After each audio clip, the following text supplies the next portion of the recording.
Randy Butler, Athletic Director of Texas College. You're watching Steer Football on the Atlas Sports Network.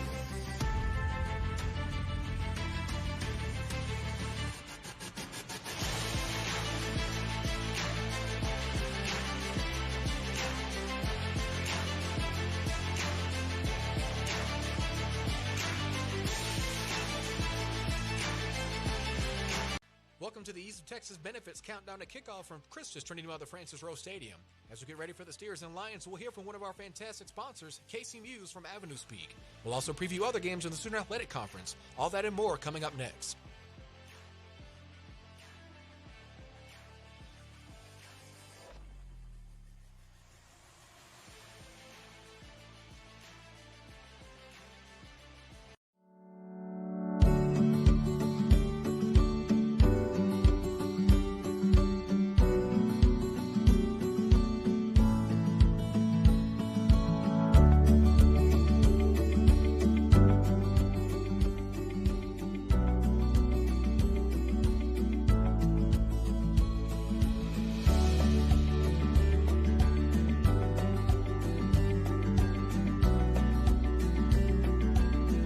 Work hard to protect the things you love, your car, your home, and your financial future. East Texas Benefits will work just as hard to ensure your protection during these trying times. Our experts are trained to find the best policies tailored to any budget, but at the best insurance agency in Tyler by the people who make us who we are. Book a free consultation today at easttexasbenefits.com. East Texas Benefits, local knowledge you can trust. A Better Business Bureau A+ accredited business. Did you know you had a Texas State bucket list must-see right in the heart of East Texas? It's Circle M Crawfish in Big Sandy, Texas. Circle M is more than just crawfish. It's home to the best deep-fried catfish in town. There's something for everybody to enjoy, including chicken fried steak, burgers, and ready-for-game-day wings. Circle M has everything you need to have a good time with the whole family, with a gated playground to keep kiddos entertained. Circle M Crawfish on State Highway 155 in Big Sandy, Texas, home of Circle M Rivalry Week.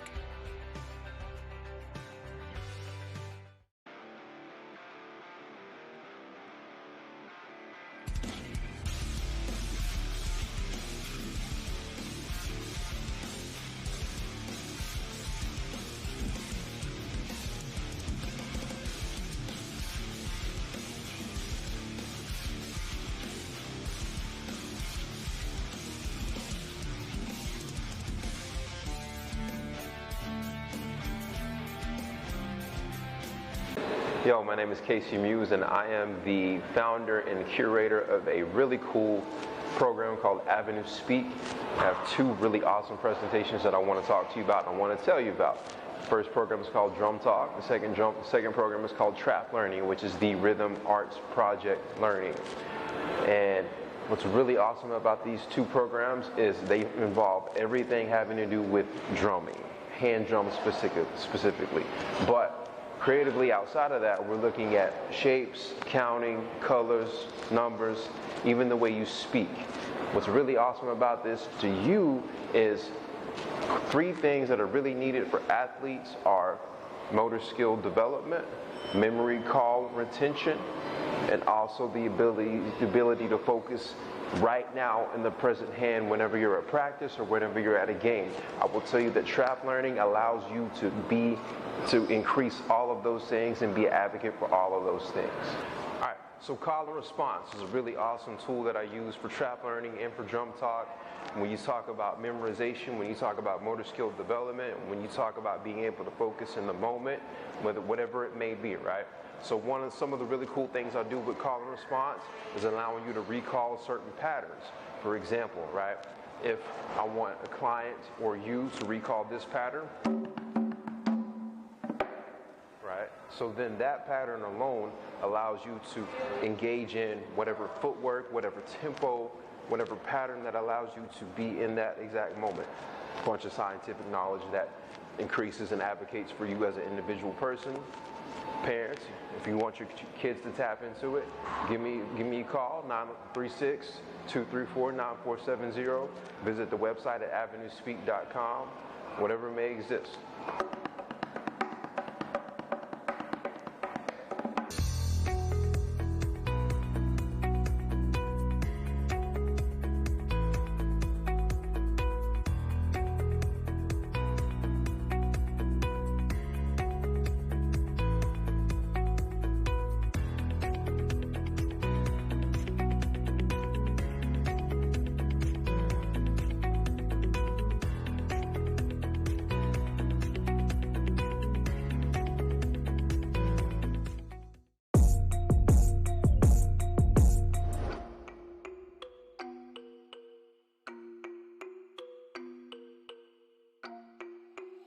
TCB.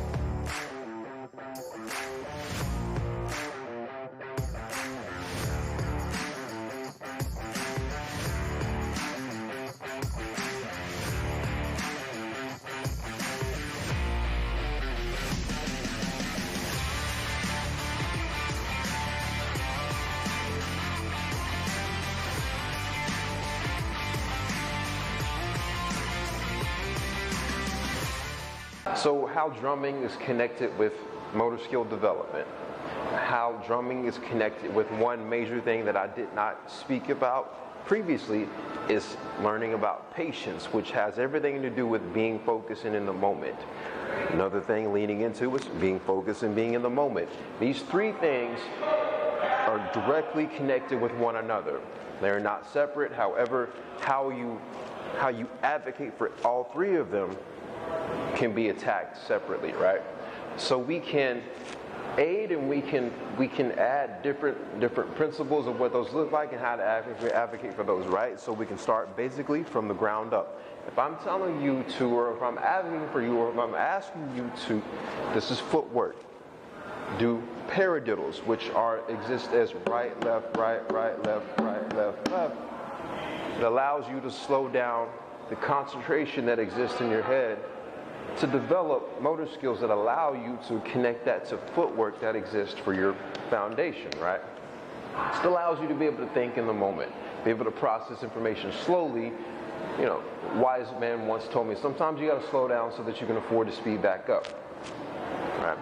Also, science says that there are neurotransmitters that exist in your head and your cranium, right?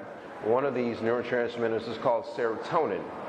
Another one is called dopamine. Those two are connected to one another, as serotonin allows you to be released a cool, calming sensation in your body that allows you to be able to process information. The dopamine allows you to slow down and release a sense of euphoric feeling. Right? Blah, blah, blah, blah, blah, blah, blah. Right?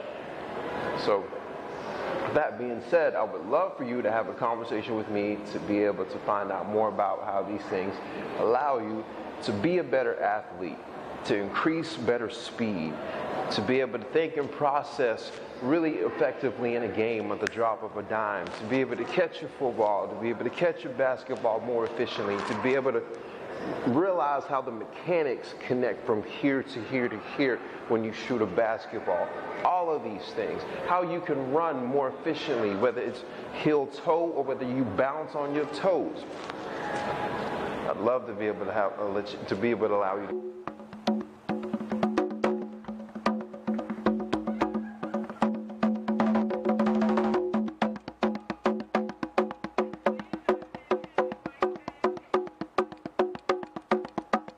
Randy Butler, athletic director of Texas College. You're watching Steer Football on the Atlas Sports Network.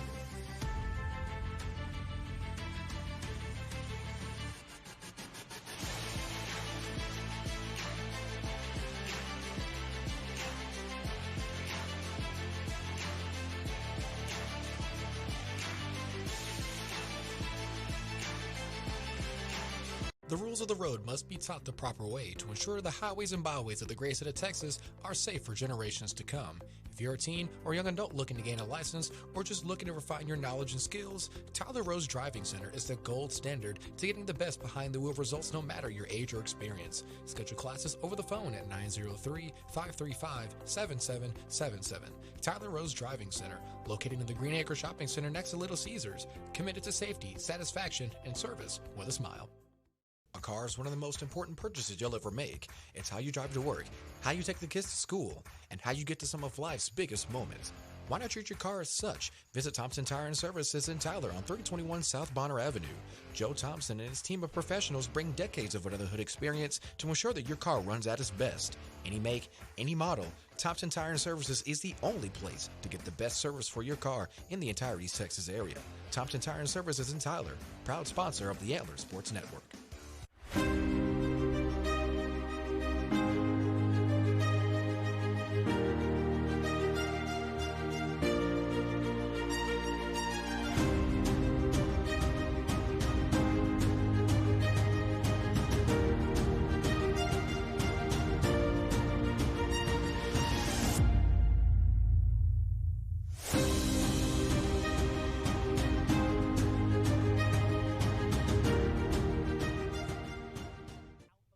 Lyon College has into their third week of play after suffering a 70-0 loss to Ottawa last weekend, while Whiteland Baptist is opening up their 2022 campaign.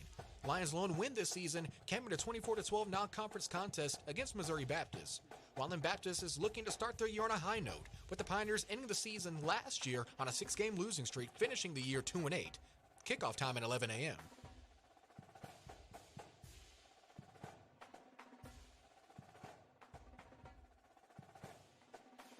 Panhandle State and Texas Wesleyan head into their matchups on different sides of the perennial spectrum. The Wesleyan Rams are 2-0, while Panhandle sits at 0-2. The Aggies from the Sooner State fell to Friends Academy 31-14 and dropped the Battle of the Bell against Langston 48-13. The Rams are looking to extend their win streak this year to 3 after beating Arkansas State and upsetting 20th-ranked Arizona Christian last week 48-21. Kickoff time set for 7 p.m.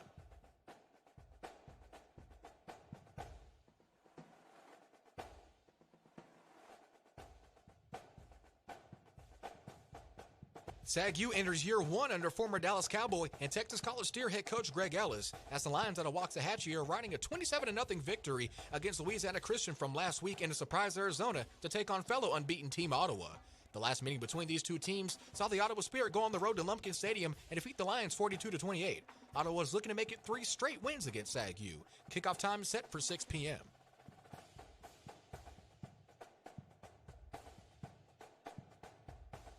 This has been the East Texas Benefits Countdown to Kickoff. We'll go live to Christmas trending about the Francis Rowe Stadium after this timeout. Need to add some zip to your morning? Need something to get you through a busy workday? Or maybe something refreshing on a hot afternoon? Mudslingers of Tyler can get you a handcrafted drink for any occasion. Mudslinger serves fresh coffee and espresso roasted right here in East Texas by the Collie Dog Coffee Company. They have over 40 flavors you can mix into a custom coffee, soda, refresher, smoothie, or energy drink. They even offer tasty snacks if you need a quick bite. Ditch the big chain overpriced drinks for something locally owned and delicious. Find them on the Loop and Old True Highway by Green Acres Bowl. Follow them on social media for deals and updates. Mudslingers of Tyler. Local coffee, local connections.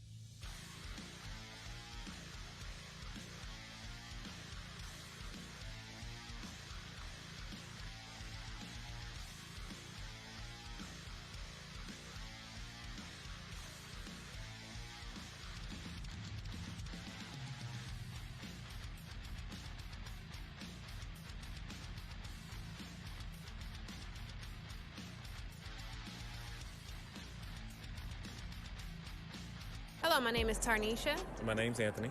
And we own Drip Like Jesus. Drip stands for devote, reach, influence people, just like Jesus did. Each one of our apparel has a scripture on the back that goes with the design. It's our cool way of spreading the gospel and looking fly. We are located in Stonebriar Mall in Frisco and also online at www.driplikejesus.com. So feel free to go online and shop or come check us out in Frisco. And thank you for helping us spread the gospel.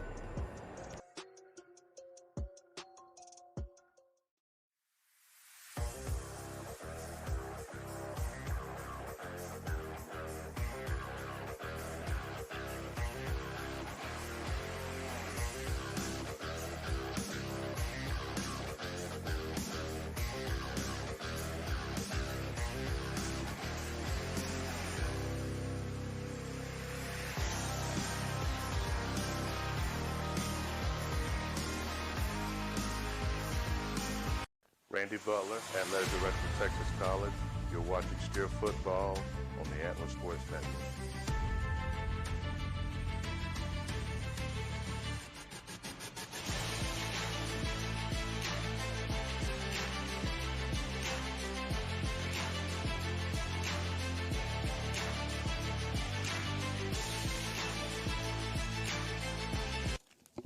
Welcome to the Antler Sports Network. We are live here for some college football. We have a Sooner Athletic Conference matchup between the Texas College Steers and the Langston University Lions. Jared Jones here with you. Cameron E. Overstreet to my immediate right, and Christopher Jones to my far right.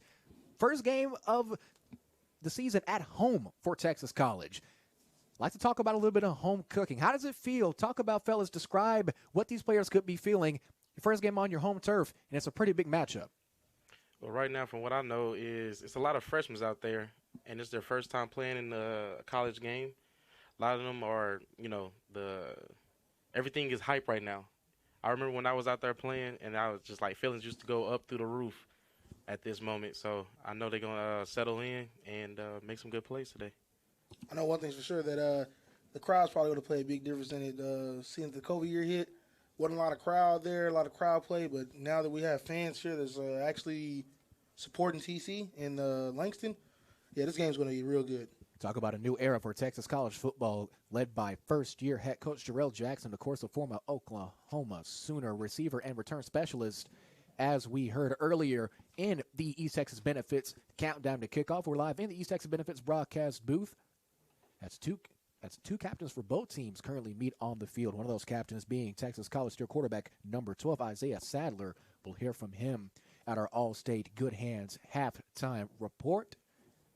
Texas College in their all-purple, purple tops and bottoms, gold lettering and numerals with a white trim, gold and white striping on uniforms, and an all-purple matte helmet. Before we get started here, we talked about getting started, talked about a new era for Texas college football.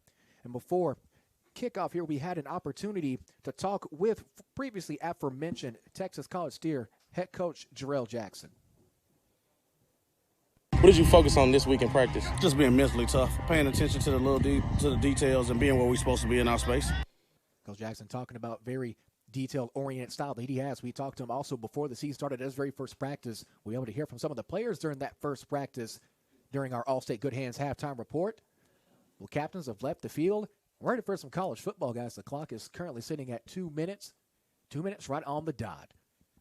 Be sure to follow the Antler Sports Network on all of our social media accounts, on Twitter at Antler_SN, on our Facebook and YouTube pages. Just search Antler Sports Network, and also on Instagram at Antler Sports Net. You can also go online to the new and improved Antler Sports Network website as we get ready for the national anthem. As they do that, we'll take a short break. You're watching college football on the Antler Sports Network.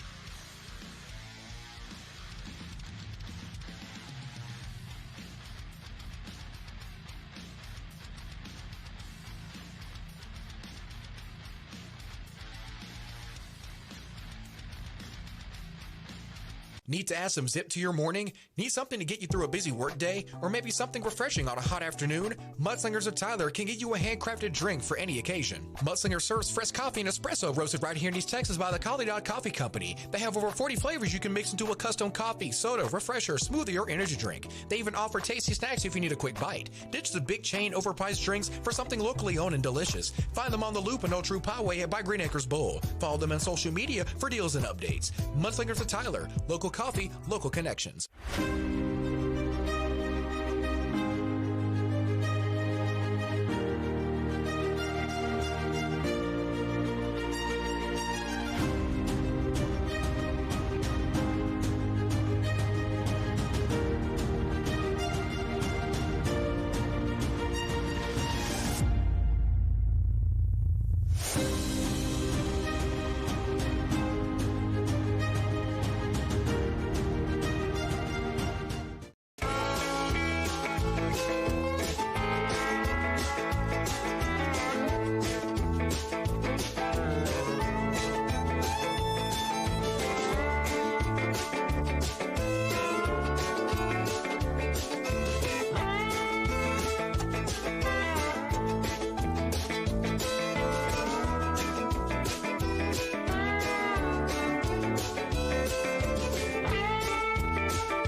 national anthem has concluded, and we are just moments away from kickoff.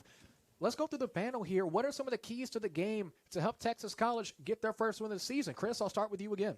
Honestly, I feel like the team needs to get down on the running game. They need to hurry up and get on the running game quickly. I've heard about Langston's defense is pretty good, pretty decent. But if their running back can actually get some yards, get some touchdowns, put them in a better position to score, I feel like they're going to be good. Now, Mr. Cameron E. Overstreet, what are some of the keys to the game for Coach Jarrell Jackson, this Texas College Steer team, to get back to 500? Can't help but agree with Chris. The run game is going to be the most important thing in this game. Obviously, other than that, the defense wins championships, and the defense looks pretty solid this year for TC. So I'm hoping that Coach Jackson can implement the run game more than the pass game this game. The Langston Lions teeing things off here. Want to give a quick shout out to our officiating crew from the Southwest Football Officials Group. Treman Freeman, our referee for this ball game. Jeff Cooper at umpire. DeJuan Poole, the center judge. Eric Reinhardt, the head linesman. Travis Langford, the line judge. Jeff Kimball, the field judge. Jordan Matkey, the side judge. And finally, rounding out this officiating crew, Chris Morris, the back judge.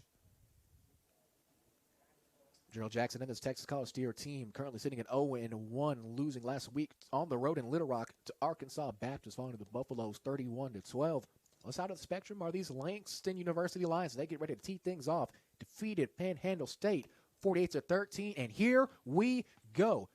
End over end kick. Ball gets a bounce at about the 25-yard line. Ball is carried. Nice block upfield. He's got some space here. Has a blocker. Has one more man to beat, and he gets taken out of bounds, and there is already laundry on the field. That's a pretty good way to start off. If this flag is on Langston, Texas College starts off a pretty good field position. Excellent field position, actually.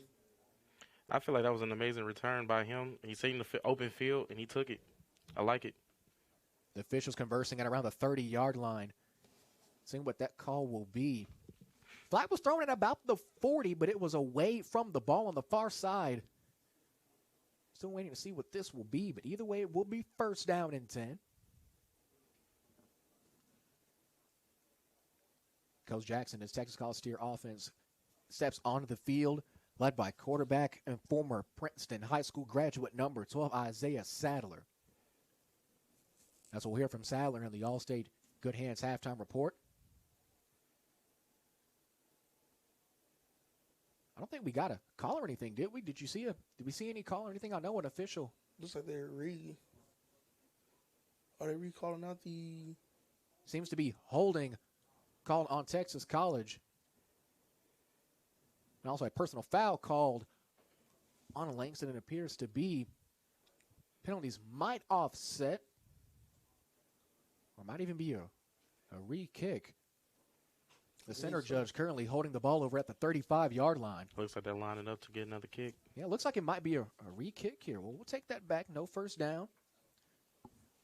So technically we haven't even gotten started yet.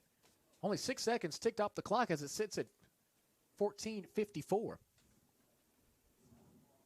Yes, it appears to be the Lions will be re-kicking here. Texas College currently sitting 2 men deep.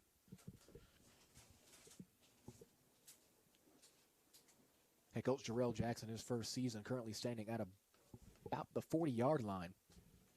As we'll try to get things started again.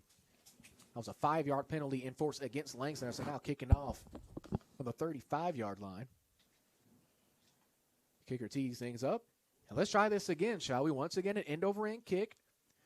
Ball's corralled at about the 20-yard line. Makes one man miss.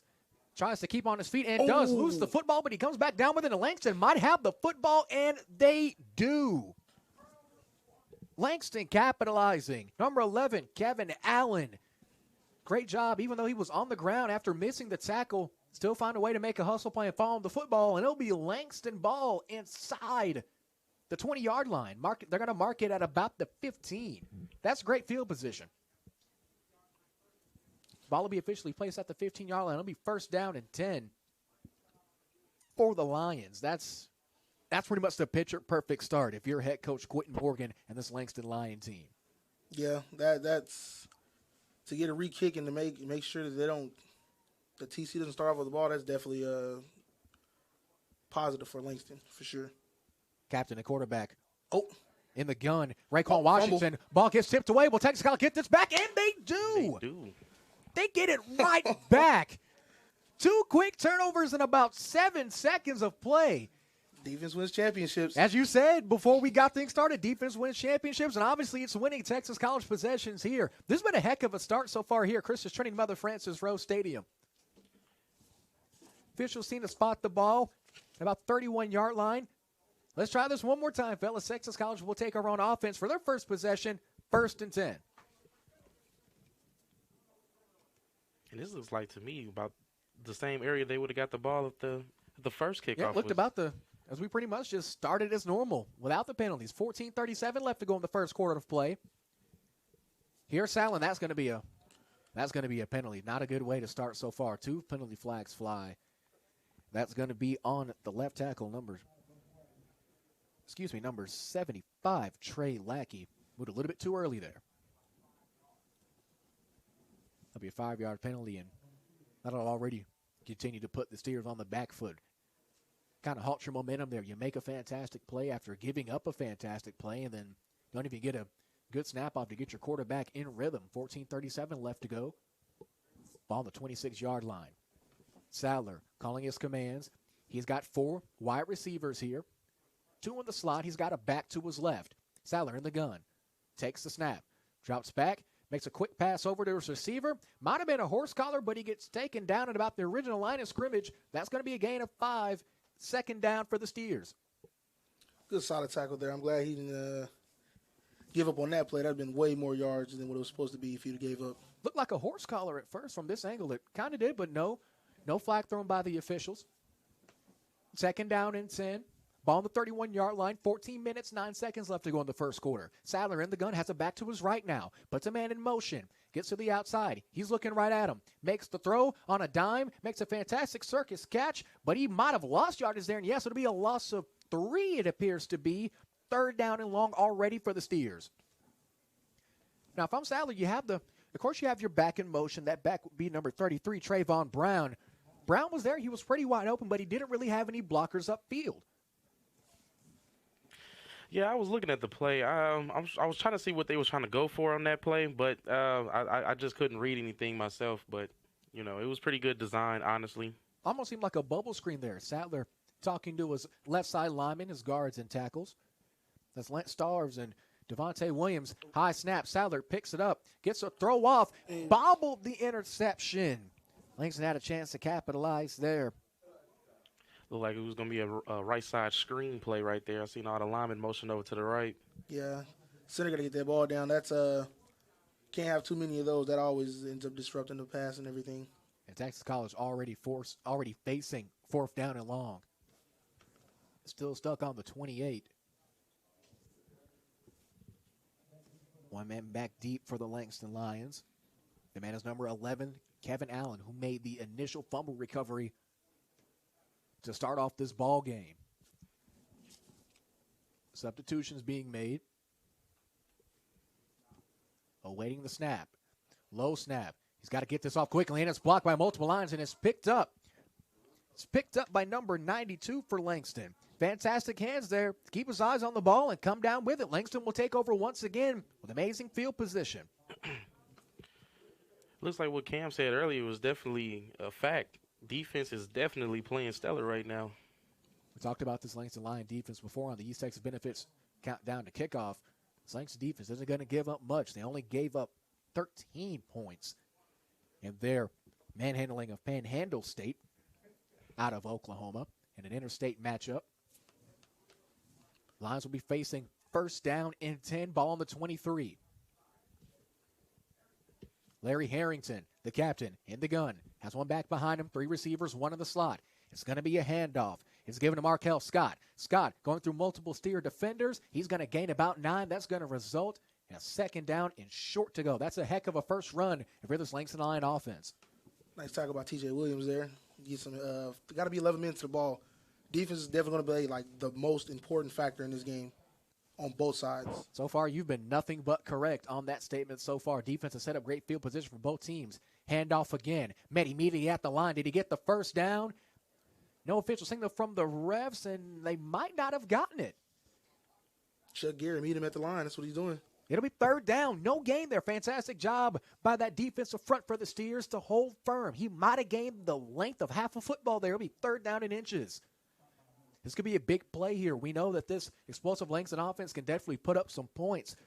Markel Scott already getting some fire going in the backfield. They're going to hand it off to the hot hand again. He's got that first down and looking for a couple of more. There's going to be a gain of about 6. They're still rolling through.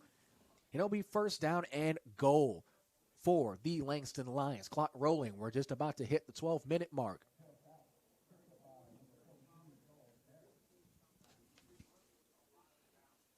First down and goal. Ball will be officially marked at the 8-yard line. 11:55 left to go in the first.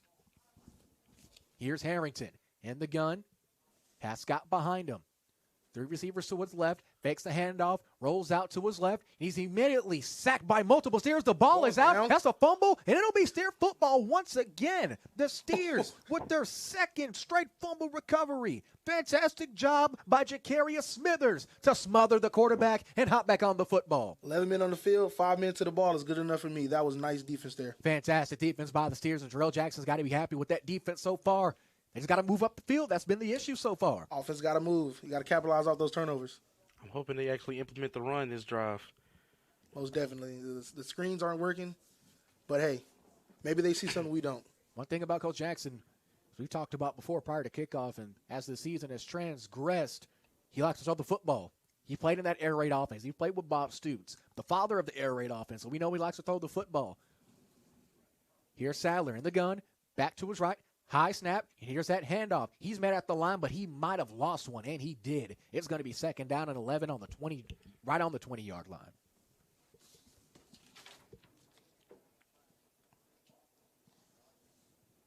Steers with 11:20 left to go in the first, trying to get something going on offense.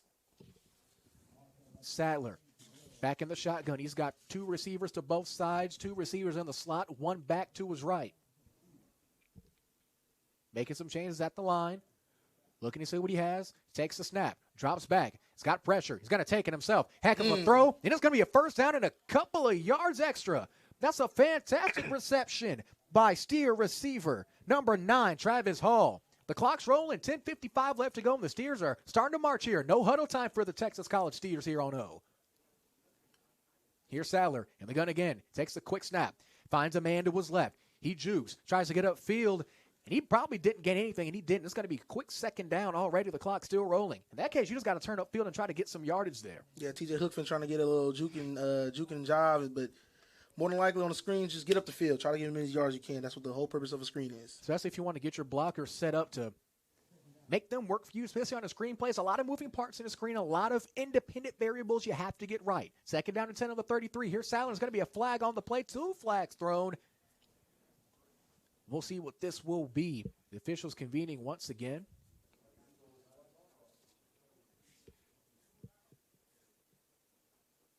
False start called on Texas College. That'll definitely stunt some momentum on it. Yeah, look like the wide receiver got a little too antsy on that one. I'm liking the quarterback's pocket presence right now. On that last play, I'm loving his pocket presence. How he was able to feel the pressure on coming on behind him, and he was able to roll up out the pocket. See defense coming, you move out the way. Not too much, not too shiny. You just get the ball out. Sometimes just one step into the pocket is all you need to try to make an amazing throw, in which he did. One man in motion. Sallerson on the gun again. High snap, taking his time, makes the throw. It might have been tipped, and it's going to be incomplete. That ball looked like it might have been tipped by number 90, defensive tackle for the Langston Lions, Jimmy Williams. Might have got on it, might have been the other defensive end to his immediate left, Keelan Ellison, number 41. Either way, it's going to be third down and a country mile. Third down and 16 for the Steers on the 27-yard line as we hit the 10-minute mark of the first quarter. Still scoreless here. Here's Sadler. Sadler making some changes at the line. Has it back to his left. 3 receivers to his right. 1 lone receiver on his left. He steps through, spins it, looking downfield. Gets a heave on. He's got a wide open man. This could be 6. And it's caught at about the 40-yard line. He's at the 30, the 20, 10, 5. Drug into the end zone. No, he's going to be out of bounds at about the 1. That's an amazing play there. Great throw by Sadler. Found a man wide open, and he hit him. That's a heck of a throw. All day in the pocket, and you can tell that right there led to a great pass. Can we talk about the extra effort the wide receiver put out to reach out for the end zone? I love seeing plays like that by wide receivers. Not only that, he actually fought to try to get more yardage on that play. Fiddler's going to mark him down at about the 3-yard line. It'll be first and goal for Texas College. They got a chance to put 6 on the board here. Here's Sadler. 2 backs now. Clock is rolling. 9.5 minutes to go in the first. Sadler takes the high snap, and this could be trouble. Sadler comes down with it, throws it out of bounds. That's a great decision there. Very great decision. That's really the best you can really get out of that. You don't lose the yards, you don't gain it, you just lose it down. That's the best situation for a quarterback. You don't really see that much from the high school to middle school to college, sometimes even the NFL level. They try to make a play. Sometimes the best play is just throw the ball away. Yeah, a lot of people try to be superstars, and that's not what you need to be right there. You need to be thinking about the team. You already made it this far down the field. This is the best drive we done had all game from any offense on both sides of the field. Good play right there by Sadler. And he didn't sacrifice yards at all. Not a single yard loss when you throw the football away. It'll be second down and goal on the 3-yard line still. Clock frozen at 9:20. Sadler has a back to his right. In the gun. Has a lone receiver to his right. Looks for him. It's going to be another bubble screen, and this could be 6. Makes one man miss, and he might have gained 2. No, they will. They'll say we gained 1 yard. That'll be third and goal. Now on the 2-yard line. Jamar Grice making the perfect tackle to stop him right there. That could have been very dangerous for Langston. That could have been dangerous. As you can see when he made that cutback across that first block. And that's when you talk about those screens. You got to have blocks executed at perfect times. They had the first block on the outside, but a fantastic job by the Lions defense and their secondary to make sure they didn't get any extra yardage. It'll be 3rd down and 2 to go. 3rd down and goal for the Steers. They got to make something happen. You're knocking on the door. You got to step through. Here's Sadler with the handoff. Immediately met by pressure. Ball seems to be on the ground. Langston says they have it. No official word yet at the bottom of the pile. Yeah, people pointing. Ref has the final say. Looks like TC has it. Yeah, most likely the official's telling the scorekeeper to roll the clock. 8:24 left to go. I want to say Sadler came back down with that Sadler, I think Sadler got in there and tried to get the ball, and he did come down with it. That's got to be a tough quarterback there to get in the pile with all those buffet busters up front. You don't see a lot of quarterbacks doing that nowadays. Not at all, not at all. Sadler, a pretty big, stout kid, about 6'3". It seems to be a timeout has been called, and it will be a timeout, and we'll take a timeout with him. Back in 30 seconds, you're watching college football on the Antler Sports Network.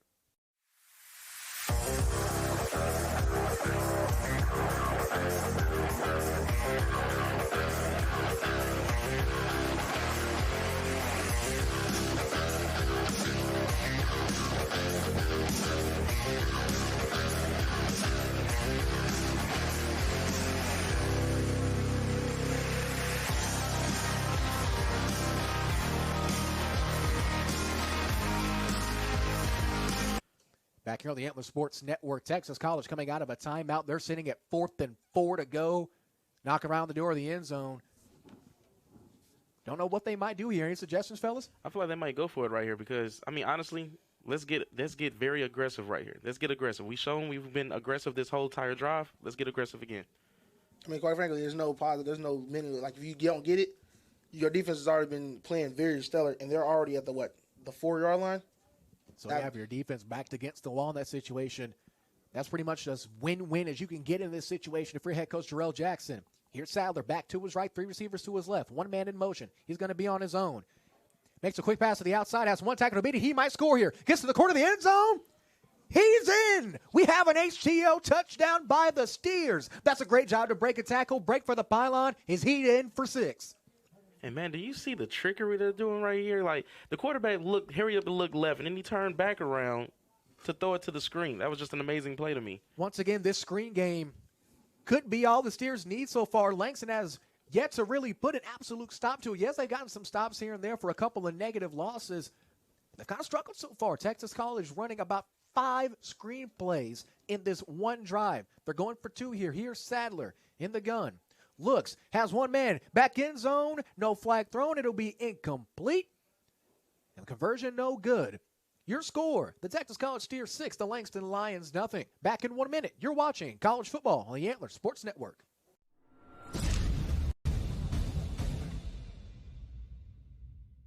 Hello to all my entrepreneurs and business owners.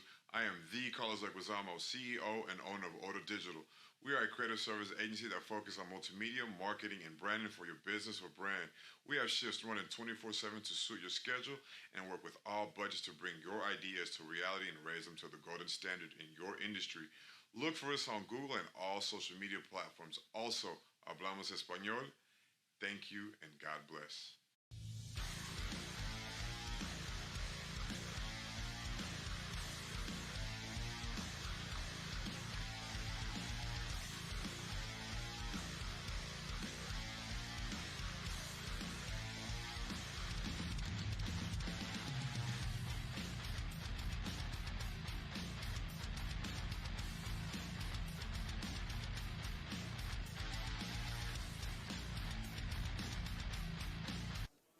Back here on the Antler Sports Network, Texas College on that last drive, getting in with a screen play to the corner of the end zone. 2-point conversion, no good.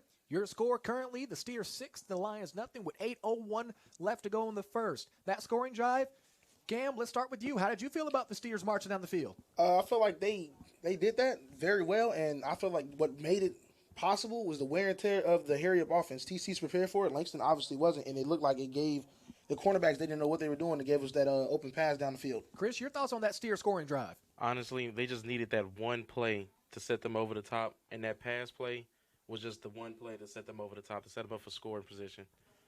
Just amazing. Beautiful. Steers kicking off here. Lions back deep. Here in Chris just training him out of the French Rose Stadium. And here we go. Line drive kick. First bounce taken about the 30. He bumbles it. He's going to be taken down immediately at about the 30-yard line. No, he's still up, but he will be brought down still at the 30-yard line, and that's where the Lions will take over. A pretty solid kick there. That's kind of the benefit of the line drive kick, but at the end of the day, you're kind of sacrificing distance for accuracy, and especially if it takes a weird bounce and your kickoff specialist tries to corral the ball where you can get muffs like that. But luckily, Texas College was able to capitalize on the defensive side of the special teams game, and the Lions will take over 1st and 10 from the 30. Of course, their last drive, Langston unable to capitalize after the fantastic field position after Kevin Allen, the receiver, now currently in the ball game, made the initial fumble recovery that got this game started. Flag thrown on the field, multiple flags thrown. A lot of clapping from the Texas College sideline. Most likely going to be against Langston here.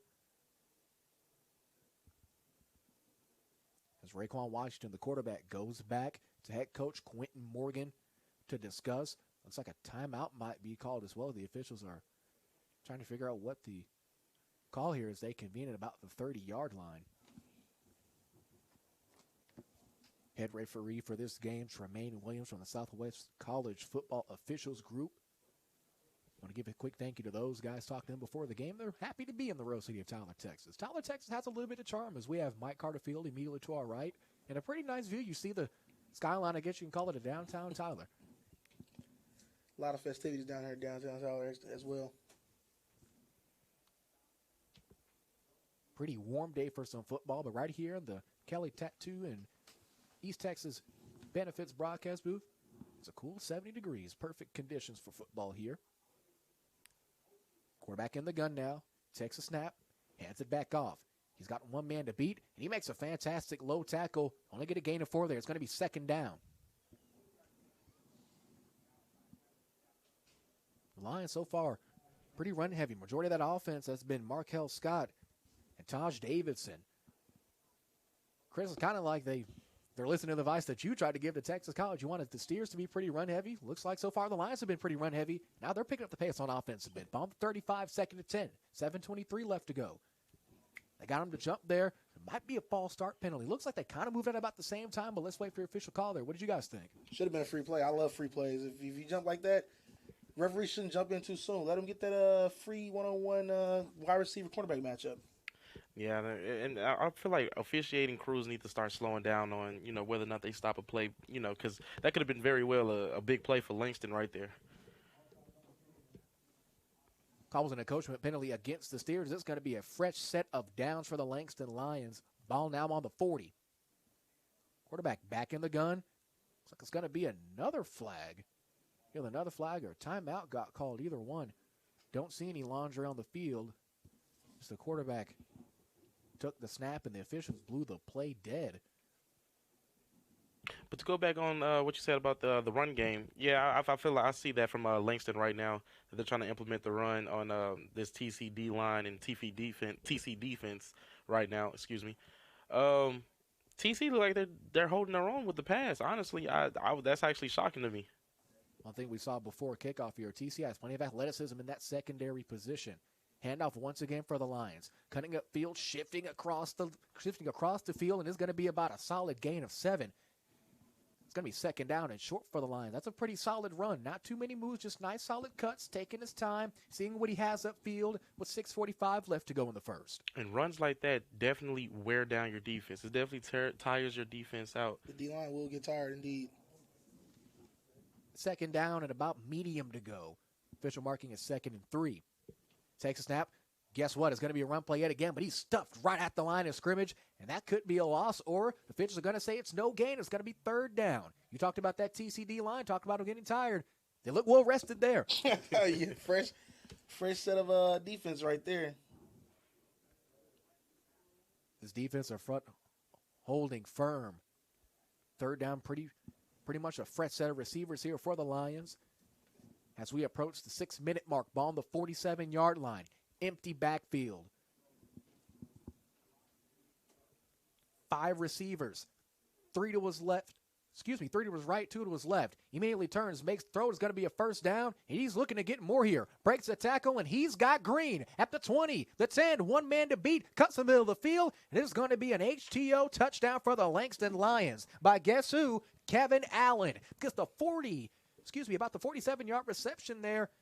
That's a heck of a way to strike back here for this Langston Lion offense. Yeah, a play like that's not supposed to break that much, and I'm pretty sure they was just trying to get the first down before it to be a touchdown. They really enjoyed to get the offense off in case you let them get a breather. Fantastic throw by Raekwon Washington. Stayed in the pocket for a couple of seconds, looked immediately to his left, found his first read. And as you can see, it resulted in 6 as they attempt the PAT, courtesy of HTO in Tyler, your hometown drink stop. Field goal is up and through the uprights. Your new score with 5:41 left to go. The Langston Lions 7. The Texas College Steers 6. We'll be back in 1 minute. You're watching college football on the Antler Sports Network. You work hard to protect the things you love, your car, your home, and your financial future. East Texas Benefits will work just as hard to ensure your protection during these trying times. Our experts are trained to find the best policies tailored to any budget, but at the best insurance agency in Tyler by the people who make us who we are. Book a free consultation today at easttexasbenefits.com. East Texas Benefits, local knowledge you can trust. A Better Business Bureau A+ accredited business.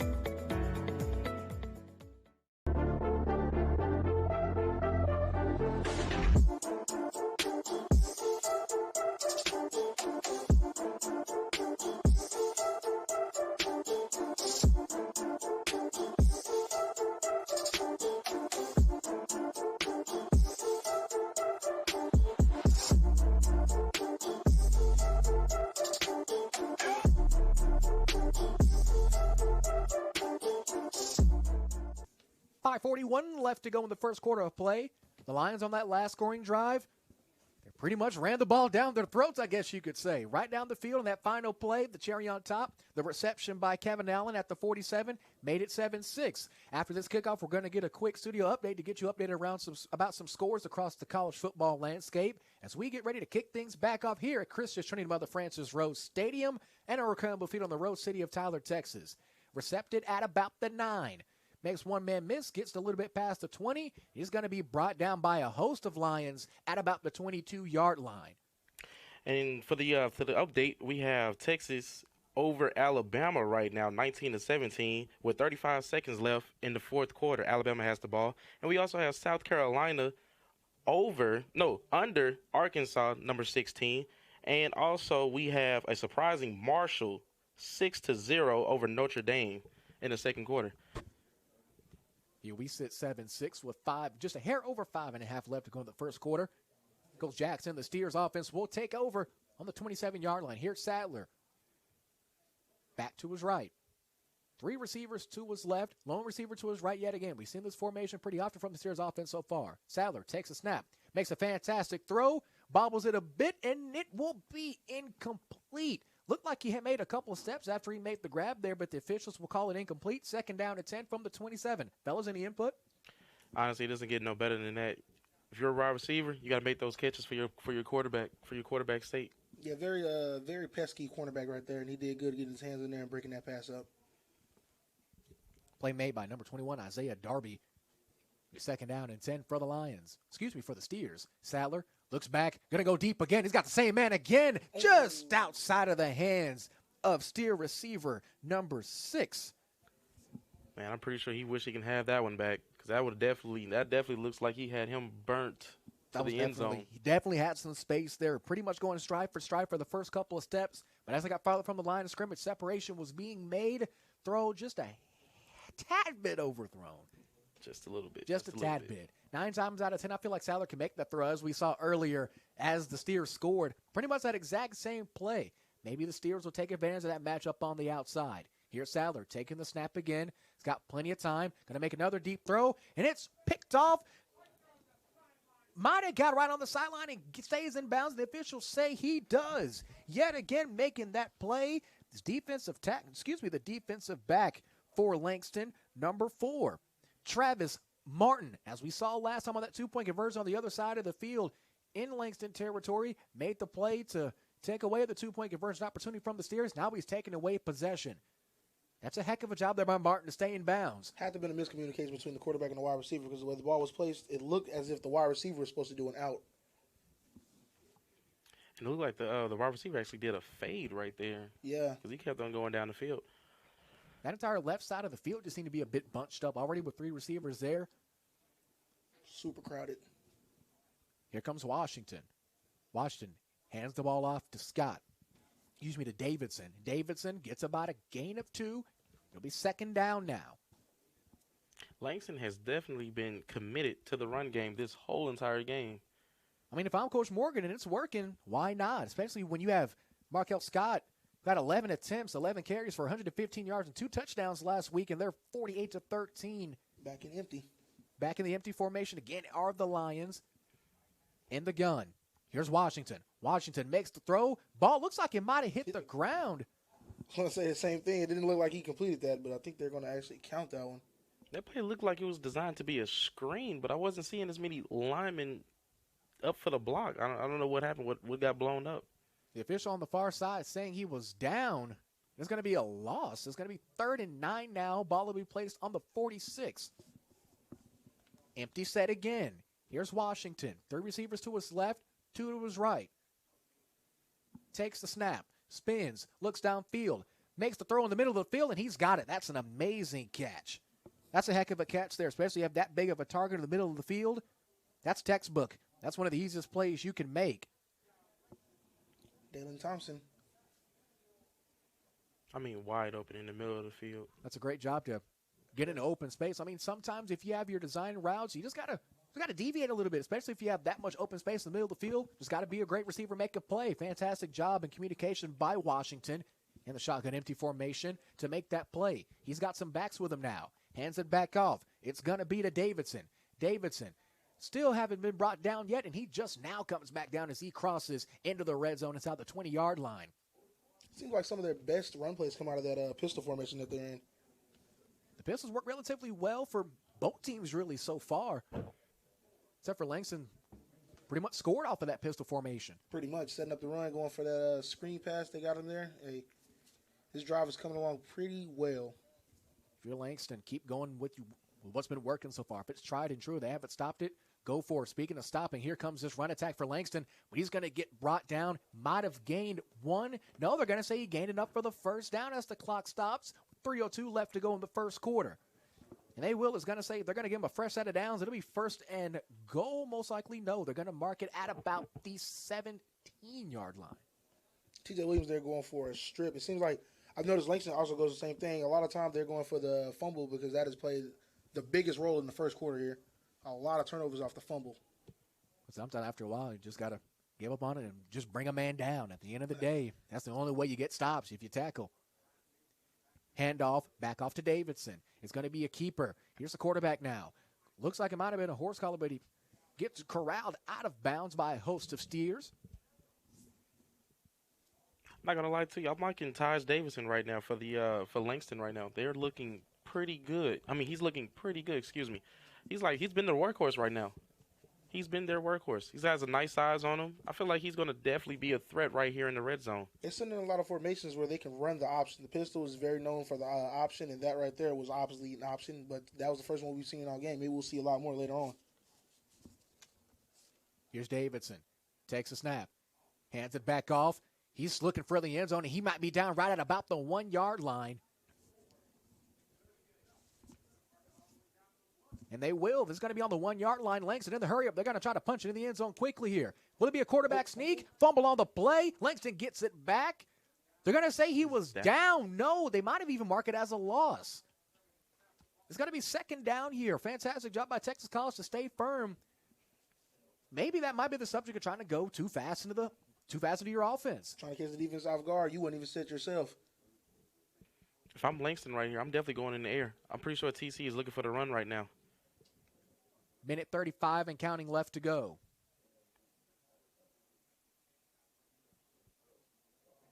Second down and about 2 yards to go here.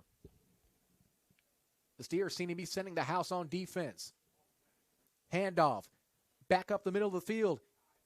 He's trucked. No. They're going to call him in. And that's a touchdown, an HTO touchdown for the Langston Lions. That's a heck of a drive, especially as many times as we thought they'd be stumped. The Lions found a way to get into the end zone for 6. Perfect run-pass combination. Hey, that's Langston is really putting up some pretty good drives after those stumbles they had in the beginning of the first quarter. But now it's time for TC to definitely attack back right now. They have to attack back ASAP. As we know, the Texas College tier offense is able to get down the field quickly. It's just one small mistake, one small slip-up that just becomes detrimental to the drive as the Lions try to cap off this drive with a PAT. The snap, the hold, the kick is up and good. Your score with 1:13 left to go in the first quarter. The Langston Lions 14, your Texas College Steers 6. You're watching college football, the Antler Sports Network. We'll be back in 1 minute.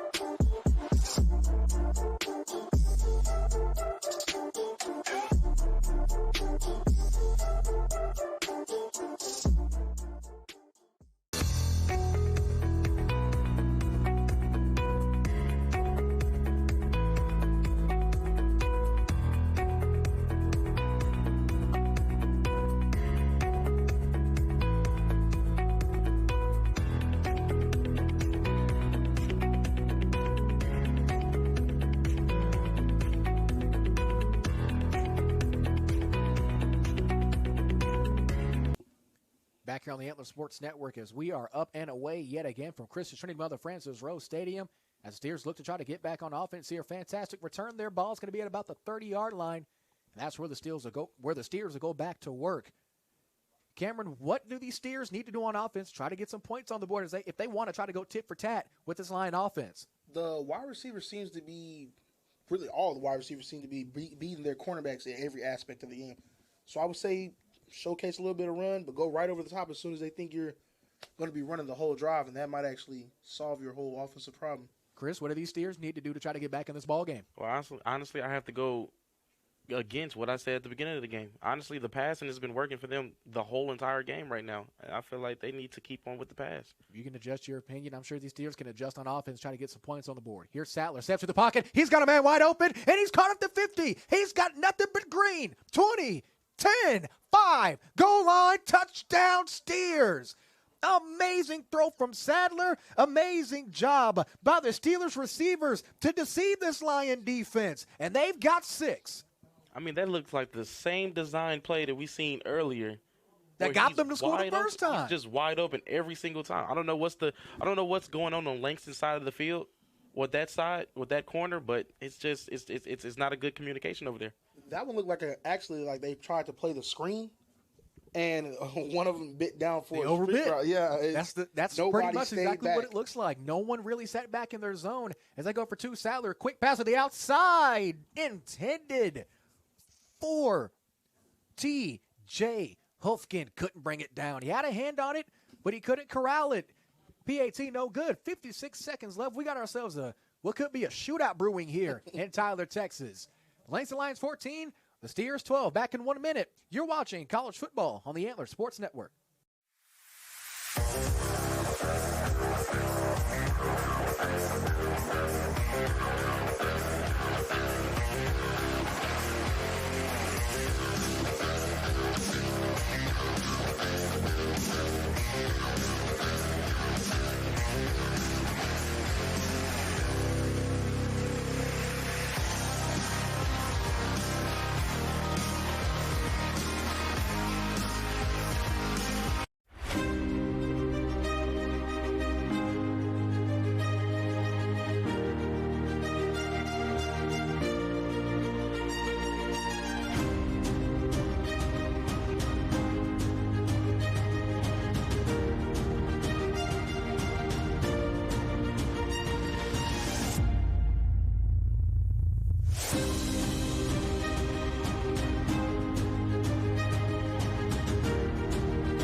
Back here, we got us a shootout so far, 14-12 here at Christus Trinity Mother Francis Rose Stadium. We got a pretty big game brewing in college football. Can you give us a score update, Chris, on the Longhorns and Crimson Tide game? Alabama has definitely came back 20-19 to win the game with a field goal. Just an amazing play, amazing game. I feel like Texas definitely could have got this one, but slipped right underneath their fingers. As we kick things off, another line drive end over in kick. Corralled by the Lions. He's got a little bit of space. If he can make a couple of moves here, he might get to the 50. No, he's going to be brought down at the 45. Corralled by a host of Steers. They will take over 1st and 10. The Lions showing that the run game is pretty much all you need so far. 48 seconds left to go in the first quarter of play. Here comes Quentin Morgan's offense, currently sitting at 1-0. Harrington, starting quarterback for the Langston Lions, currently not getting any snaps so far. Last week he went 13 for 21, 208 yards with a touchdown and 2 interceptions, as now his backup Raekwon Washington will step under center as the signal caller for this Lion offense. Takes a snap, hands it off yet again. He's got a little bit of move. He's got a little bit of space here in the middle of the field, and it'll be a flag thrown on the far side and around the 30-yard line as he gets it up for the first down, barring the result of this flag. I mean, beautiful downhill running right there. That's just amazing. But the Texas College has to do something to slow down this run game ASAP. Otherwise, it's going to be a long game for those boys down there in the trenches. Starts in the trenches. That's exactly where it starts at. The D-line, if you get past the D-line, and the linebackers, the second level is usually the last line of defense. And they're usually, unless you're known for having DBs that tackle real good, that's usually the last thing you can do. Penalty is declined. It'll be 1st down and 10 for Langston here. Ball will be placed at about the 42-yard line. So there's 30 seconds left to go in the first quarter. This could be the very last play of the first quarter of play, knowing this Langston offense. They might be able to run one more. You see they try to dabble in the no huddle. Shotgun snap is taken. Handoff yet again to Davidson. Davidson looks like he tried to get it up for the first time, but he's going to be 1 yard short. 14 seconds left to go. Not too much hustle. And the Langston offense look like they might just try to take their time or even let the clock run out. As we said at 5 seconds. And they will. That's exactly what they're going to do. They're going to head back and re-corral themselves. As we end the first quarter of play, your score at Christus Trinity Mother Francis Rose Stadium. Texas College Steers 12, the Langston Lions from Oklahoma 14. We'll be back after this timeout. You're watching college football on the Antler Sports Network.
Time for the second quarter here. Christian Trinity Mother Francis Rose Stadium. Let's talk to the panel. Starting with you, Chris, once again. What do you think about Texas College so far in this first quarter? Texas College has definitely surprised me. Like, from me going to the school for 3-4 years and seeing the culture for football here, it's definitely took a huge turn this season.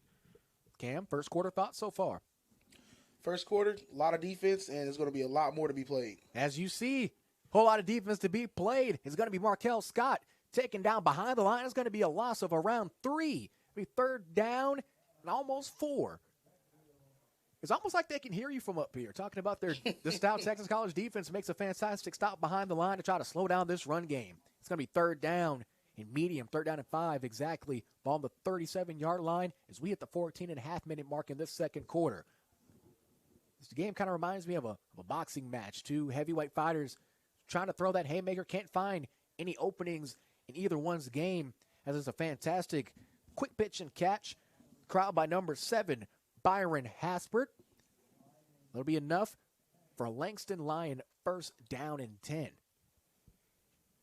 Sometimes quick hitters like that, that's really all you need to get your offense going, especially after a negative play. Your run game that you know has worked so far, get stopped for a short play, let's go to the passing game. And that's kind of the double-edged sword for both of these teams. You don't want to sell out completely to the run because you don't want to exploit the pass, and vice versa.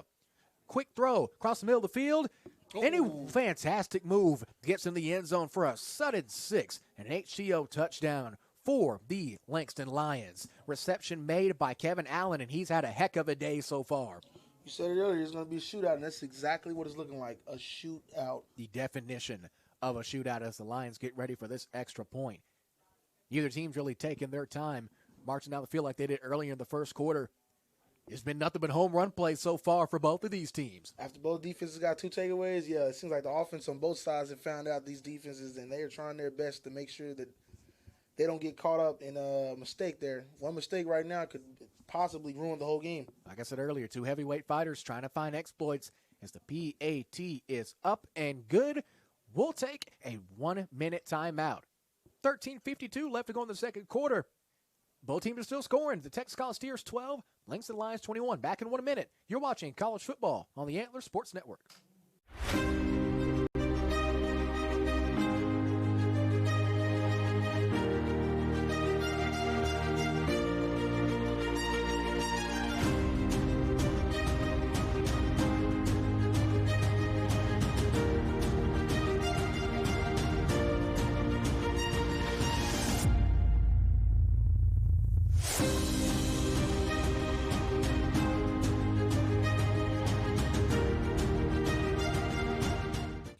To protect the things you love, your car, your home, and your financial future. East Texas Benefits will work just as hard to ensure your protection during these trying times. Our experts are trained to find the best policies tailored to any budget, but at the best insurance agency in Tyler by the people who make us who we are. Book a free consultation today at easttexasbenefits.com. East Texas Benefits, local knowledge you can trust. A Better Business Bureau A+ accredited business. Langston Lions ready to kick things back off as we continue the second quarter of play. Ball's corralled at about the 15. Looks like he almost bobbled the ball some, and he's immediately met by a host of Lions just past the 25-yard line. TC's got to get something going here. They've not down by too much. This is still a mountable lead to surpass, but one more score and this things could get ugly. Yeah, you don't want to get behind too bad. That'll diminish the whole team, actually. This drive is definitely going to be very important to Texas College. I feel like if they get down here and get some good field position to put up some points, they'll definitely be in a good spot. One thing about Sadler, we know he's not afraid to let the football fly. You know he's not afraid to get some yardage as quickly as he can, especially with these dynamic receivers that are able to make big plays happen in what seems like an instant. Sadler takes a shotgun snap. Hand off to the outside. He's got Trayvon Brown. He's dropped well behind the line. Brown went outside, but didn't cut back across. One thing I've always wondered about, not just backs but receivers in this game now, are trying to go east to west, trying to move up the field, get some positive yardage. I understand you want to make a highlight play every once in a while. Sometimes you just got to turn upfield and get some numbers while you can, especially in this type of a game. Here's Sadler, drops back in an empty backfield, makes the throw, fantastic catch, and he's got room. Breaks one tackle, he's brought down at about the 30, and he gets about 3 or 4 yards past the original line of scrimmage. It'll be third down. Everybody wants to hit that sideline and just sprint down it. Everybody wants to. Everybody wants that. But most of your plays are made in the middle of the field. As we saw, Langston set up their second touchdown of the game off a quick slant right to the tight end in the middle of the field. As we've seen so far in this game, the middle of the field kit results in points. It's a speed game out here nowadays. Brown in motion. Sadler, empty backfield now. Looking, has Brown on the outside. He makes the catch, tries to make something happen. Might have gained 1. The fielders are going to say he gained 2. It'll be fourth down. It is decision time. It seems like the screens are definitely important in Coach Jackson's gameplay today. But at the end of the day, if you want a good screenplay, can have some good blocking from your receivers, and that's the biggest thing, especially when it comes to matchups. If you have bigger secondary on the defense and you don't have that big of receivers, screen might not work. That's what kind of have to try to move people around, kind of adjust as the game goes on, see what kind of looks Langston might give you on defense. But so far, they've been pretty solid against those screenplays. They saw they got punched in the mouth, I guess you could say, in that first quarter. Now the Lions have adjusted on the defensive side of the ball. Almost as if he didn't want to throw it to the running back. He wanted to go deep down the field again. One thing about Sadler, he's not afraid to look at his second and third reads, and that's one thing that's kind of difficult to see in a quarterback. Sometimes they just want to make the first play immediately, looking down the field. So far, so good for Sadler. Just haven't resulted in too many points for the Texas College Steers as they're looking to punt here on the 32-yard line. 11:48 left to go.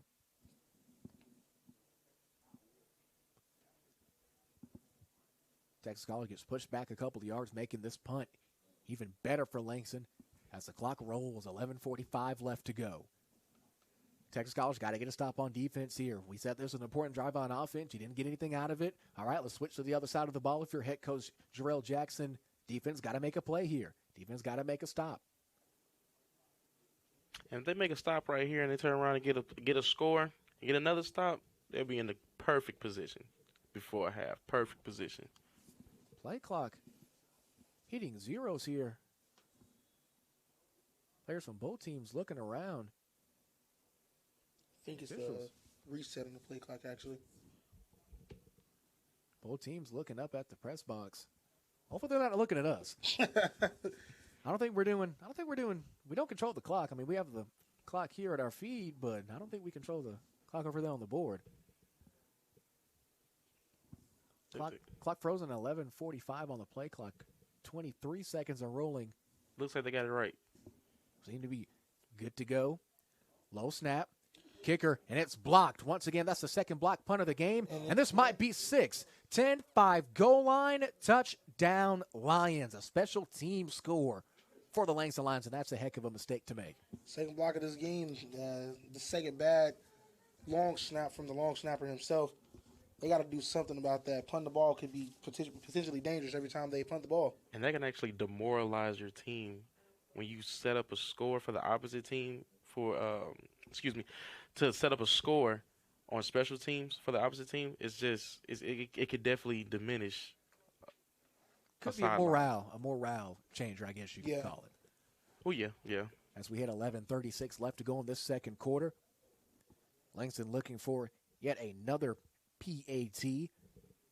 Special teams has really been one of the main headlines of this game. Of course, in our opening kickoff, a fumble on the opening kickoff, and a play after that, as the PAT is up and good. Your score, 11:36. The Langston Lions, 28. The Texas College Steers, 12. We'll be back in 1 minute. You're watching college football on the Antler Sports Network.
back here on the Antler Sports Network as the Lions, after that last score off of the blocked punt from the Steers. Score may be 28-12, but you guys think it's not over. Still a lot of football left to be played here for both of these teams. It's a whole lot of football left. You got another half left of football to be played, and I'm just hoping that TC can either get something done. Something needs to be handled. Helmet pops off. 2 flags on the field now. As the tackle spews into the sideline. 3 flags on the field now. No telling what these could be. 1 at around the 40-yard line where the kick was taken. 1 about the 25 and 1 along the sideline at the 40. So 3 flags, and so far this officiating crew has had a lot of work to do so far. A lot of laundry being thrown. A lot of yellow in the air. We've almost seen more yellow in the air than pigskin. Most definitely. It's just they're just having a whole fest out there with flags. I don't know what's going on. I don't know what they're seeing. I wonder what they're seeing. As they converse on the 30-yard line. Most likely going to be penalties against both teams. No clue what they could be. As we get ready to get the call here at Christie's Trinity Mother Frances Rose Stadium here on the Antler Sports Network. Brought to you by Pinnacle Construction, Kelly's Tattoos and Tyler, HTO and Tyler, Nippet Golf in Longview. In these type of situations, I just wish that officiating crews used to, just let the kids play the game. Let the kids play. Most likely going to be calls against both teams here, as we stated earlier. As it looks like we might get some confirmation here. Offense on the defense. That penalty will be declined. Chop block also being called.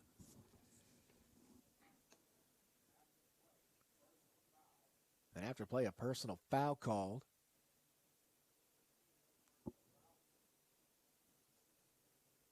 Be the first personal foul penalty called against Langston. It'll be Texas College football. Keep going. It looks like they're on the other side of the 50. That must have been a pretty taxing penalty. All 3 of those calls, 2 or 3 of those calls were made against Langston. And those add up after a while, especially that 15-yarder and just tacking on more and more. And the Steers have, needless to say, amazing field position. First down and 10. Not only that, we also forgot to mention that was actually an excellent return there. He got a pretty good chunk of yards on that return. Even better chunk of yardage after the plays were given to us by this officiating crew. It's going to be first down and 10. Steers from the 31-yard line, from the Langston 31-yard line.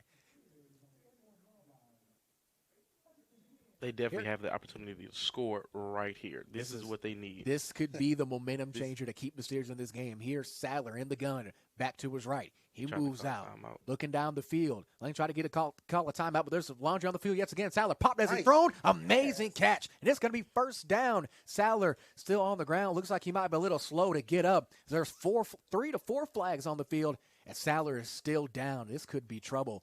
This could most definitely be trouble. It looks like Langston was having some substitution issues. They were trying to get some players up out the field. Was Jackson there? Looks like it was a late hit after the play.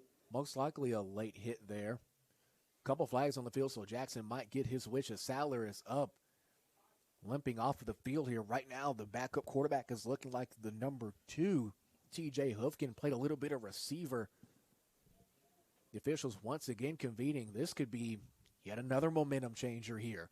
Flags got them in this fantastic field position. Flags could most likely get them even closer. So far, the ball is marked at about the 18-yard line as the officials are still convening here. Seem to have some kind of a conclusion as we await a final call. Langston's middle linebacker was actually trying to get a timeout call before that play was even snapped, but they wouldn't give it to him. Offsides on Langston. Penalty is declined. The personal foul there, roughing the passer. Roughing the passer. There it is. Jackson wanted a roughing the passer call, and he got it. This is going to be even better setup for Texas College. But here's the other end of the sword. Your quarterback got licked pretty hard there. He took a pretty good hit. Took a pretty good hit there. I wouldn't say he got tattooed, but that hit didn't look too good. 11-18 and counting. Clock rolling here. Here's Sadler back in the gun. Looks like he might be still good to go. He's got it back to his right. Takes the snap. Looking. Makes across the middle. It's tipped. pass was intended probably for multiple steers as they were both in the middle of the field. 11:07 left to go. Sandler's actually a pretty big guy. I feel like he's a pretty big, tough guy to me. Sadler's pretty solid. He stands at around 6'3", about 200 and some change. He's not a small quarterback, to say the absolute least. Kid can take a hit. Your Ben Roethlisberger's, that's the guy you're looking at right there. A guy with an amazing pocket presence. As we've seen, he's not going to try to run around and make things happen with his feet. Takes 1 or 2 steps in the pocket, get where he needs to go, and makes a pretty solid throw so far as he's facing a 2nd and 9, 2nd and goal. Fade route. Up in the air. Did he get his toes down? No, just out of bounds. Just out of bounds. That's a heck of a play there. Fantastic job. Pass was intended. I don't know about that one. I think that one actually might have been in. They might want to. I wish we had a review right there because that looks like he had a foot in. Devin Smith, the intended target. Langston celebrating that play, but that was really, in my opinion, that could have been a 50-50 call. If it was out of bounds, I could see it, but if they call it in, I can see it as well. That's a heck of a play there as they're going to call a timeout. Langston trying to regroup. We'll take a timeout with them. Back in 30 seconds. You're watching college football on the Antler Sports Network. A car is one of the most important purchases you'll ever make. It's how you drive to work, how you take the kids to school, and how you get to some of life's biggest moments. Why not treat your car as such? Visit Thompson Tire and Services in Tyler on 3021 South Bonner Avenue. Joe Thompson and his team of professionals bring decades of under-the-hood experience to ensure that your car runs at its best. Any make, any model, Thompson Tire and Services is the only place to get the best service for your car in the entire East Texas area. Thompson Tire and Services in Tyler, proud sponsor of the Antler Sports Network. Play resuming after the Langston timeout. We're still talking about that last play. Looks like he might have had a foot down. Devin Smith did a great job of getting some kind of separation. If you see in the back corner off the line, corner was pretty much running tit for tat with him. Sadler still put the ball up there, made him make a play, and he almost made it. He was about, it's a 50. Once again, I'll say it's a 50-50 call. What do you guys think? Yeah, 50-50 call. It could have went either way, but I believe he was definitely in bounds for that catch. I definitely feel like he had a foot in. That was an athletic catch right there, and I feel like they really robbed him. Maybe they might try to go to him again. He's by himself on the far right side. Sadler with a back to his right. 3 receivers to his left. Looking right, looking at him again. He's got pressure coming. Ball is in the air, and it is intercepted. He took another big-time hit there. If I'm this offensive line, I got to protect my quarterback. That can't keep happening with Devin DeRosu on the interception in the middle of the field. And they're still celebrating. I'm surprised the officials didn't call a sportsmanlike penalty call there, especially with officials being urged to make those calls more frequently. As Langston will take over yet again, 1st and 10. And that's got to be a momentum killer for this Texas College offense, and really just the entire team. They had a free outside linebacker rushing off the edge. Where's your tackle? The tackle's got to make a play there, especially when your quarterback's already taken one big hit. I want to say I was from that exact same side. Back-to-back hits from that left side from Sadler. Can't have your quarterback taking hits like that. We know he's a pretty solid guy. He's a big guy. We'll hear from him coming up soon in the All-State Good Hands halftime report. But you still got to protect him at the end of the day. Langston will take over 1st and 10 from the 20-yard line. And here come the Lions. 10:56 left to go in this first half of play. Washington in the gun. Hands off to Scott. Scott, he's got room.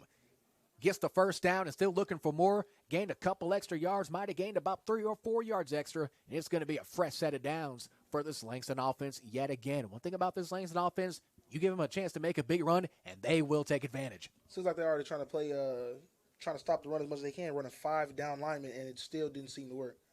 You can put as many guys out there as you can, but last time I checked, if you want to make a stop on defense, you got to tackle the guy with the football. Yeah, putting linebackers on the D-line, that's a little risky, but it should work. Eventually, I think the run game will be stuffed. It looks like they're trying to complement the run game right now. 1st down and 10. Washington looking downfield.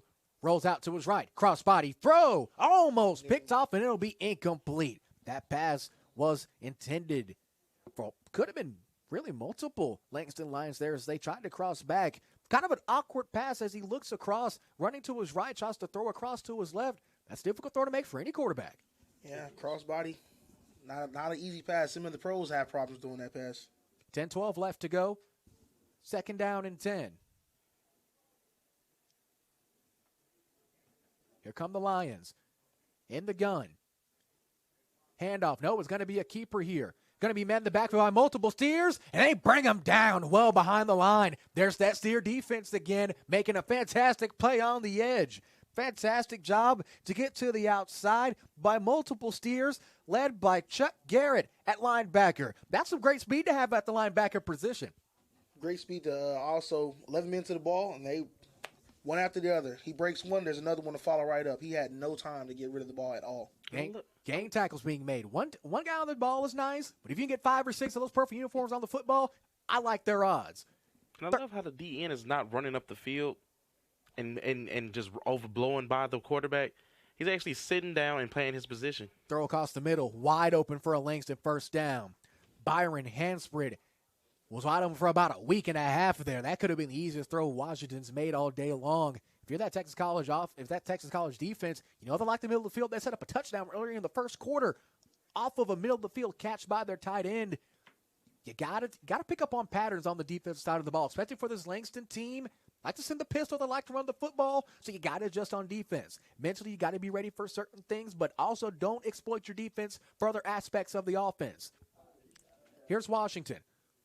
Handoff, flag on the field. He cuts up field, puts a man down with a stiff arm, but he's immediately met at the first down marker to gain. He might have gotten 1 yard extra, but barring the flag, this could be a Langston line first down. Runner seems like he's very hard to stop right now. He got a lot of momentum there. They keep running him. He's going to keep on moving like he's moving. Davidson and Scott, the two-headed dragon of this Langston line offense, is on a roll so far. Not just in this second quarter, but in the entire first half so far. It looks like their offense is very relying on these two running backs.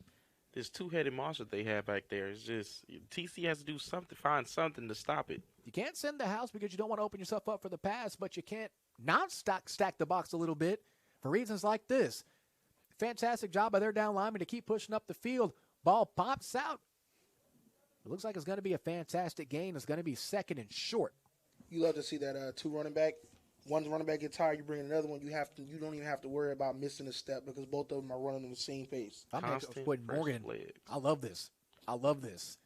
As you said, fresh legs. Fresh legs. You can't be mad at it. You have two fantastic running backs that can get you yardage, both in the short aspect and break out some pretty big runs as well. Not to mention your receivers so far have had pretty sure hands. But I feel like Texas College can make stops, as we've seen that they have so far this afternoon. Hand up to the outside, running to his left, cuts back middle, makes one man miss, makes another man miss, and he might have got an extra yard or two. Fantastic run there by Markel Scott. That's going to be good for yet another Langston first down. Third first down of this drive. Reached for it on that one. He had to do a lot of extra work to get that one there, and he got it there. You got two running backs like that, you're not afraid to let him do the dirty work every once in a while. And I'm seeing it right here. Like I said earlier, this running back is definitely running down this defensive line. I see a lot of hands on hips. This exterior defense got to get off the field.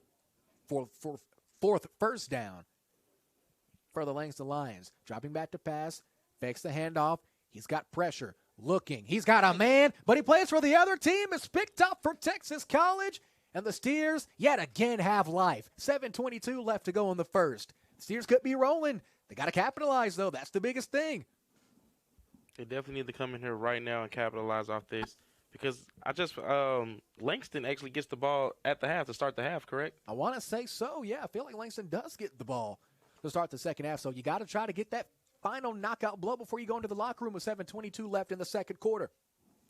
It's going to be first down and 10 for the Steers at the 19-yard line, their own 19-yard line.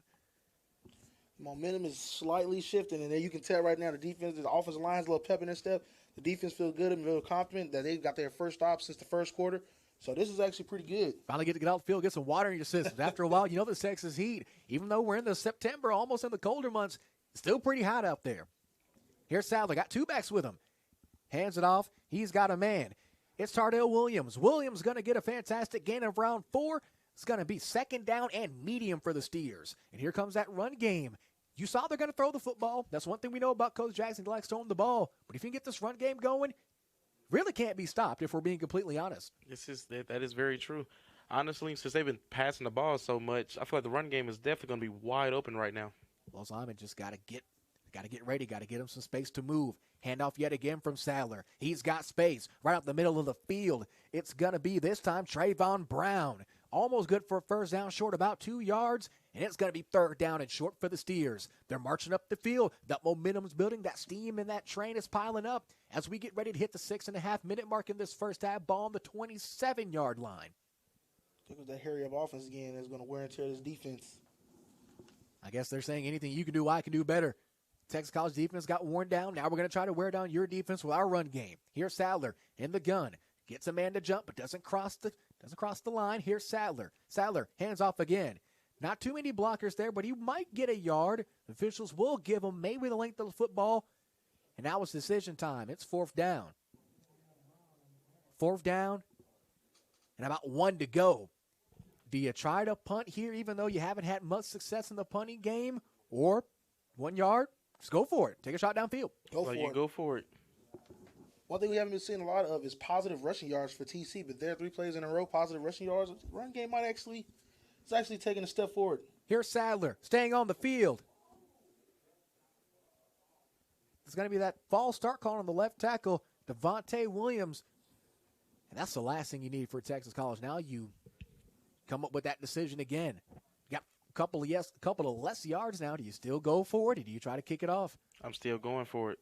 4th and 6. I feel like my offense could definitely get it. I will go for it simply because of the fear of my special teams not being able to complete a single punt since the beginning of the game. Clock sitting at 5:33. 4th and 6th. Ball on the 23-yard line. Here's Sadler in the gun. One back to his right. 3 receivers to his left. One lone on the right side. He's looking. He's got a man downfield. Too high. And it's tipped, almost intercepted. And Langston will take over well inside Steer territory on the 23-yard line. Sadler might have put a little bit more air on that ball, that might have been some pretty good yardage. Dare I say that might have been 6. Well, I don't know really who he was targeting on that play. Was he trying to go for the outside receiver, or was he going for the most route? Looks like he tried to go for that go route on the outside. Pass most likely intended for Travis Hall. I know exactly what you mean there. On the go route, it didn't look like he was aware that the ball was even coming until it was too late. Right. Felt like if he would have turned around in time, he could have made a play. Because you see that corner on that far side, barely was able to get a hand on it. So that could have been a play for the Steers there. Either way, the defense back on the field for the purple and gold. First down and 10 on the 23. 5:18 left to go in this second half. Can Langston get a final knockout blow here before the teams enter the locker room? Getting his first action under center, Larry Harrington. Harrington takes the snap. Hands it off to Scott. Scott, he's going to cross the 10. Helmet pops off. He's going to come out of bounds. It's going to be first down again for Langston inside the Steer 10-yard line. That's a heck of a run. That's a fantastic run by Scott to get to that outside, staying in bounds, and even go through the tackles. Thanks to Andrew Pons there, it wasn't a touchdown. Him being there to break down and make a solid tackle, that's good coaching there from the defense. Pons doing a great job of breaking off of that block from the corner and making a score-saving play. It's 4:43 and counting left to go. But they got the quarterback at wide receiver right there, number 2. Gets to the outside. It's going to be Scott again, and he's brought down behind the line. That's going to be a loss of 3. There's that Steer defense again, showing signs of life, not letting this line offense march in so easily. It's going to be second down and 13. Second down and goal, 13 yards to get into the end zone. As we hit 4.5 minutes, Texas College has no timeouts. Langston has all 3 of their timeouts. Stephen Abula there on that tackle. He's actually been working very hard during the offseason to get where he is right now.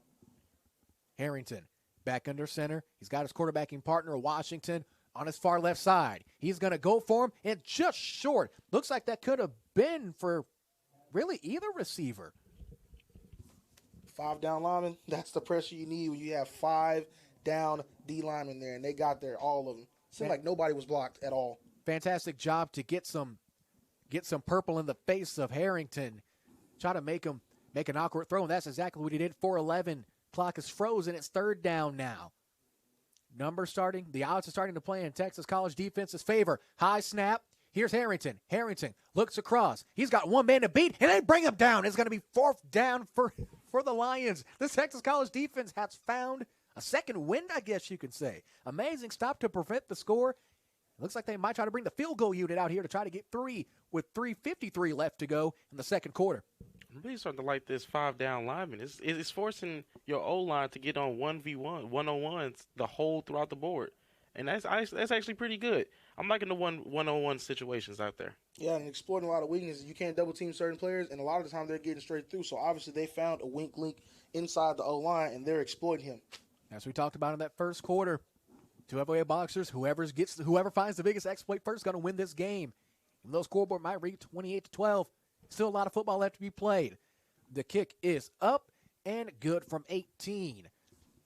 After that field goal, your score, Langston Lions 31, the Steelers 12. Back in 1 minute, you're watching college football on the Antler Sports Network. A car is one of the most important purchases you'll ever make. It's how you drive to work, how you take the kids to school, and how you get to some of life's biggest moments. Why not treat your car as such? Visit Thompson Tire and Services in Tyler on 3021 South Bonner Avenue. Joe Thompson and his team of professionals bring decades of under the hood experience to ensure that your car runs at its best. Any make, any model, Thompson Tire and Services is the only place to get the best service for your car in the entire East Texas area. Thompson Tire and Services in Tyler, proud sponsor of the Antler Sports Network. A car is one of the most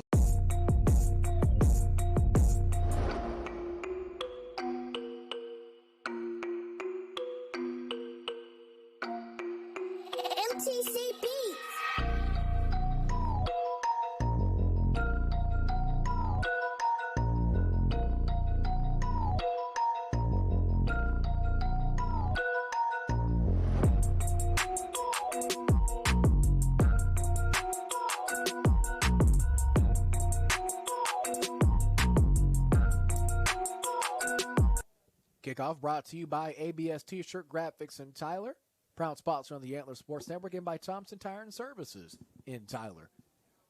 The Lions kicking back off, 31-12. The Lions trying to pull away. Texas College still showing signs of life. Ball corral at about the 20. Might have a couple blockers upfield. Tries to hurdle one. And it's going to be brought down inside the 20. This is a great field position if I'm the Lions defense. That's exactly where I want to be. They got 3 minutes to pretty much march the entire length of the field. On offense, runner showing success. The pass is showing success. Both have also showed some signs of cracking. If I'm head coach Jarrell Jackson, Chris, we'll start with you. What do the Steelers need to do to try to get upfield in 3 minutes and 10 seconds and put some points on the board? They need to go ahead and get it in the air. Get the ball in the air. Maybe run the ball somewhat around the 50, but definitely get that ball up in the air. You need to end off this quarter, this half with a score, so you can feel a little bit better in the locker room. Cameron, what do you think? How do they get down the field with 3:10? I like the perfect run-pass combination. More of that, and they're good. Sadler is going to get popped behind the line after the bumble snap. That's going to be a loss of around 4. Sadler is still a little slow to get up. He's got to be concerned here. That's the third hit he's taken, and he's limping off the field. This is not good for Texas College if they try to get back in this game. This is not good at all. Sadler, trooper, however, staying in the ball game. That's his third big hit he's taken. Third straight hit he's taken from the left side. I have to point that out. 2 backs now for Sadler. 1 lone receiver to his right, slot receiver, and a wide out to his left. Takes the snap. Hands it off. He's going to get dropped behind the line. That's going to be yet another big loss. That's going to be a loss of around 4. And it's going to be 3rd down and a country mile to go for the Steers. 2:17 and counting. If you're Texas College, the best thing you can do at this point is try to hang in there. 2 minutes left to go in the first half. Just try to get back in your locker room with some kind of pride or integrity intact. Try to get something going, get some kind of momentum, something positive to go into the locker room and carry on to. The defense is quick to get off blocks and make a play. Very quick. Here's Sadler. The big thing right here is I hope they don't turn over the ball. Sadler. It's a horrible spot. Looking up the field, has a man, brushes off a tackle, brushes off 2 more. Gain of around 4. Ball appears to be loose. Does Langston have the football? The flag is thrown. This is going to be yet another unsportsmanlike conduct penalty, most likely, if I were to put my money on it. Clock is instructed to stop with 1:38. Officials convening at the 20. Still no clue whose football it is.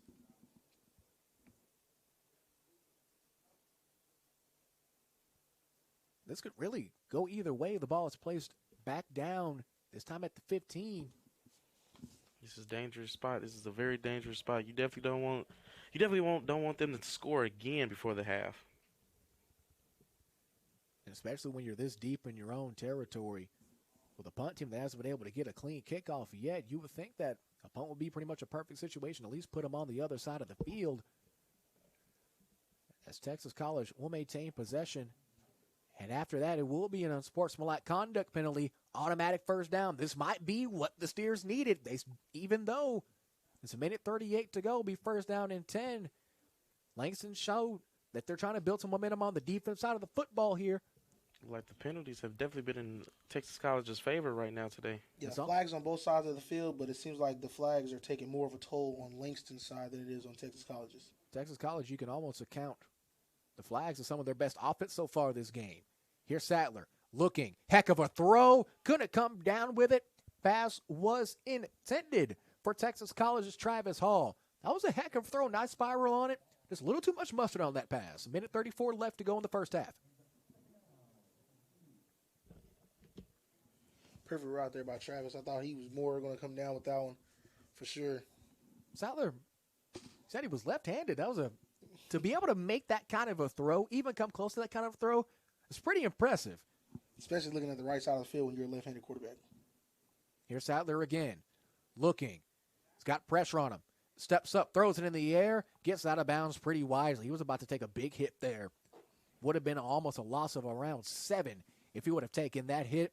Minute 27 left to go. It's third down and 10. This Texas College offense has absolutely stalled at the 30-yard line.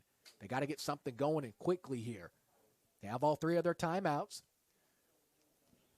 This time he was getting some pressure from the right side of the field. This is also a pressure coming from, it looked like 3 down linemen. So on the O-line right now, I don't know what's going on, but this O-line has to get it together. 3 down linemen getting back there that quick, it's not a good look. I got to set up some double teams somewhere on the board, somewhere down there in the trenches. This is where your communication between your guards and your tackles definitely comes in hand right now. Here's Sattler in the Steer offense. Reapproaching the line.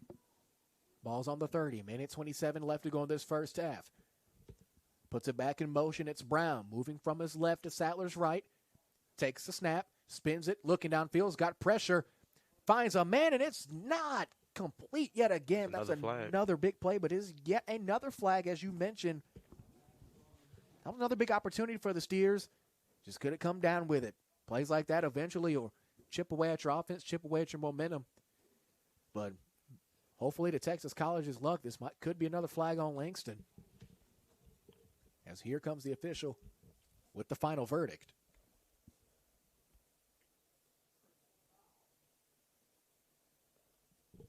Personal foul call yet again on Langston.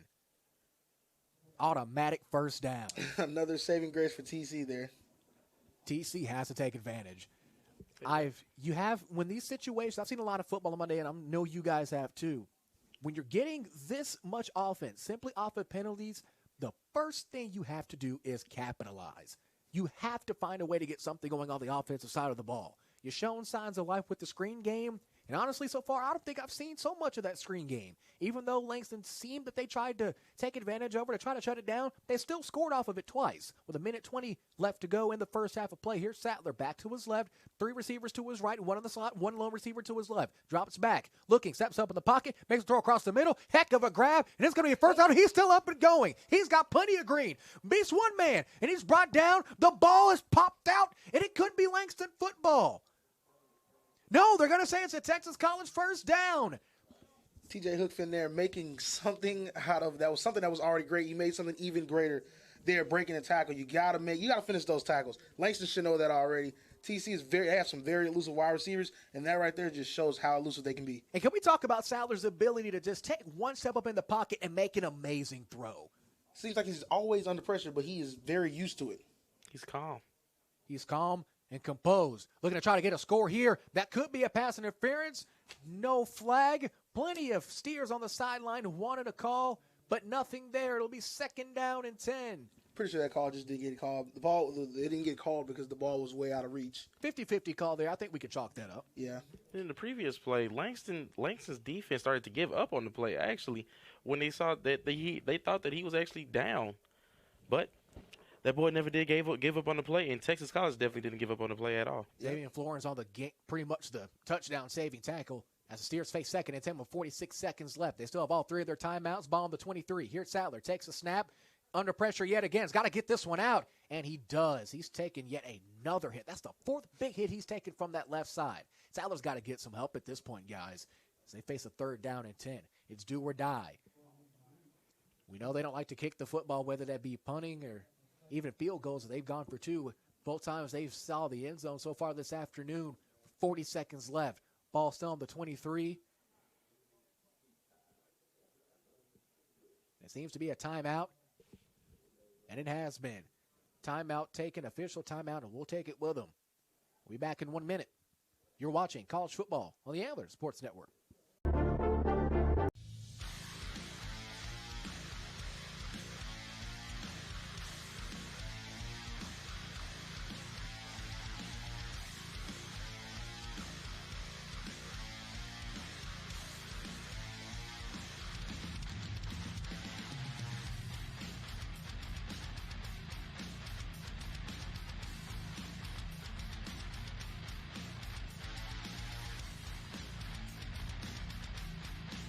Hello, my name is Tarnisha. My name's Anthony.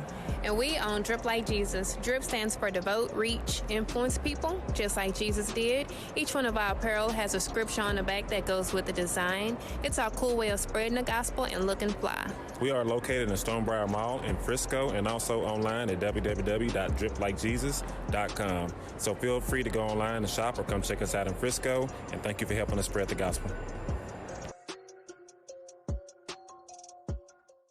40 seconds left to go in this first half of play. Texas College, after a multitude of penalties, currently sitting at the 23-yard line, trying to sniff the end zone. Here's Sadler. Makes the throw. Fantastic catch, but he's met immediately. But they're going to give him a gain of 3. It's going to be 4th down and about 7 to go.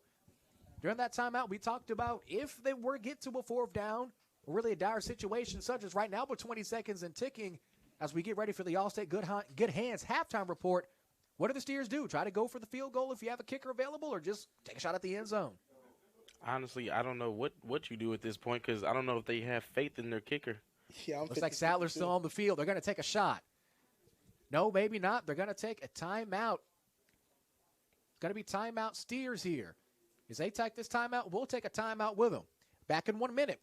You're watching college football on the Antlers Sports Network.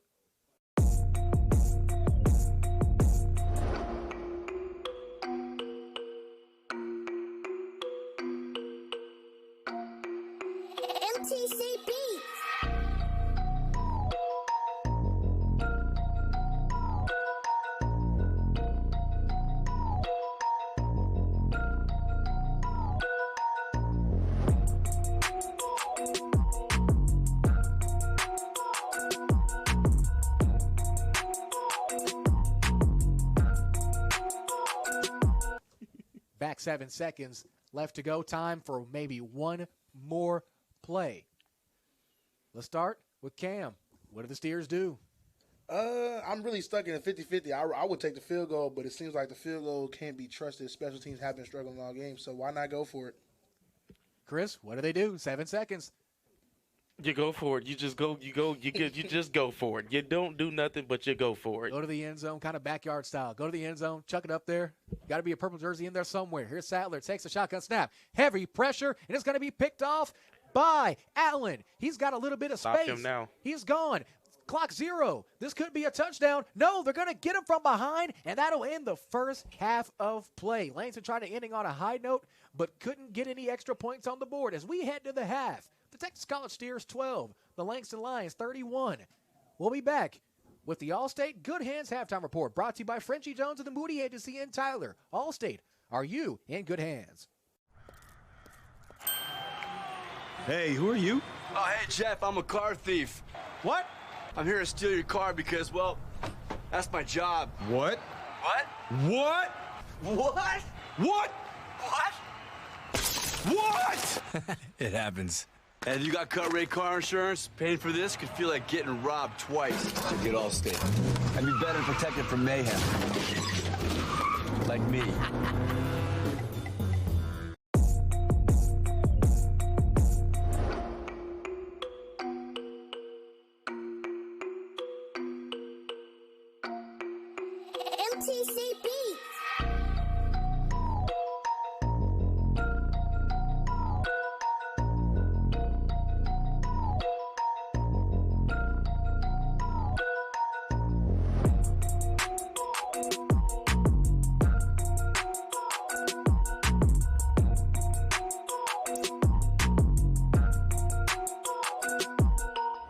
is one of the most important purchases you'll ever make. It's how you drive to work, how you take the kids to school, and how you get to some of life's biggest moments. Why not treat your car as such? Visit Thompson Tire and Services in Tyler on 3021 South Bonner Avenue. Joe Thompson and his team of professionals bring decades of under-the-hood experience to ensure that your car runs at its best. Any make, any model, Thompson Tire and Services is the only place to get the best service for your car in the entire East Texas area. Thompson Tire and Services in Tyler, proud sponsor of the Antler Sports Network. There's a new head of the table at Texas College. Former University of Oklahoma receiver and return specialist Jarrell Jackson has taken the Steers by the horns after former Dallas Cowboy Greg Ellis left for Waxahachie to coach Sooner Athletic Conference rival SAG-U. Jackson is looking to take the tools he's learned as a player for the father of the air raid offense, Bob Stoops and Norman, to instill a winning culture at TC. Yeah, we changed the coach. We coming in right now. They understand, like, now at 7 o'clock, if we call 7 o'clock meeting, they there at 6:30. They understand I will get rid of you. Like, I'm not finna play around with you. And they starting to come around. Some of the younger guys are not used to, some of the older guys are not used to that. They will have to buy in, or we'll move on without them. And they know I keep it 100. I'll tell you right in front of everybody and go with. I think we got a really good group. I think they're starting to understand what we want, and I think they start to understand how good they can be. The Steers have plenty of options at quarterback, with Coach Jackson opening his first practice with 4 possible options under center. One of those options being Princeton High School graduate Isaiah Sadler. Yeah, it's amazing. It's unlike anything I've been a part of, especially high school. Coach Jackson's amazing. He's all about the culture, trying to change his program around, and I love the players here. We're all trying to buy in and trying to change the name of Texas College, so it's fun. It's fun. I enjoy doing this. Sadler also described what he's doing to help push a new and more positive narrative around Texas College Steer football.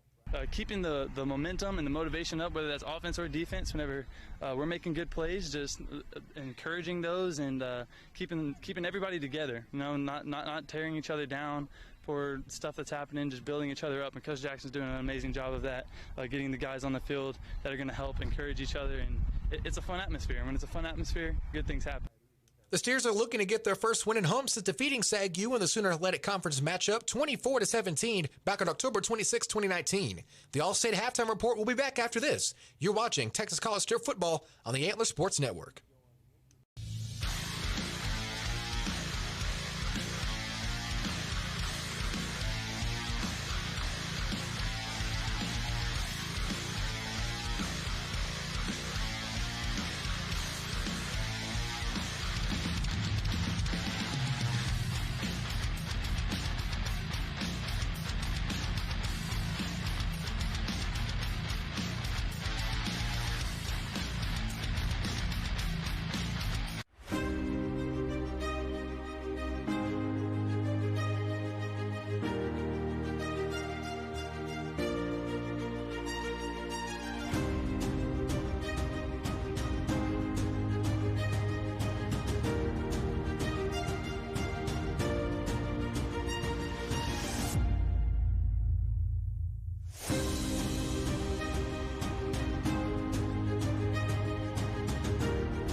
I'm a tailgater tailgating to get to my tailgate. Now, it might not get me there any faster, but hey, it gets me ready for football. Let's tailgate. I can't go anywhere. But you're so busy watching me tailgate that you don't see the one in front of you. When your cut rate car insurance, it might not pay for this. So get Allstate and be better protected from mayhem. Like me.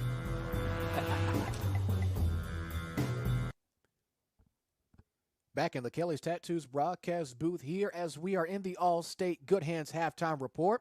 Some stats before we continue with our halftime festivities. Score sitting currently at 31-12 in favor of Langston. Texas College with 8 first downs to Langston's 12. Rushing yards and rushes. Texas College didn't get 6 rushes for 11 yards. Langston didn't get 22 rushes for 82 yards. Passing yards, Texas College getting the advantage with 183. Langston with only 115. 10 attempts, 29 passing attempts, 10 completions, 3 interceptions for Texas College. Similar stat line for Langston, 13 attempts, 7 completions with 1 interception. We'll have the second half right after this timeout. You're tuned in to the All-State Good Hands Halftime Report brought to you by Frenchie Jones and the Moody Agency in Tyler. All-State, are you in good hands?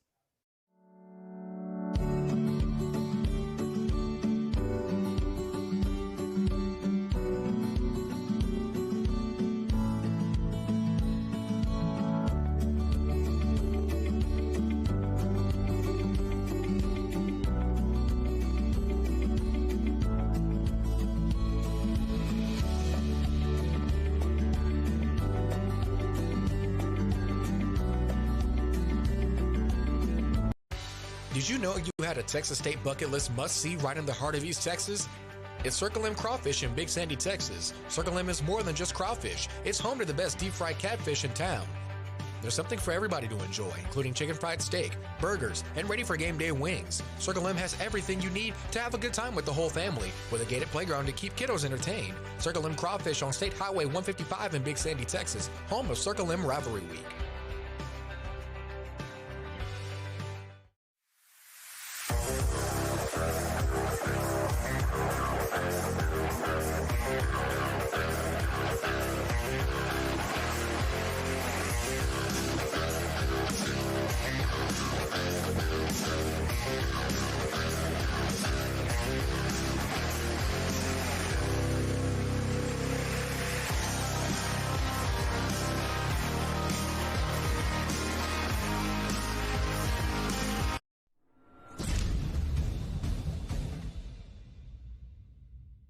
Hello to all my entrepreneurs and business owners.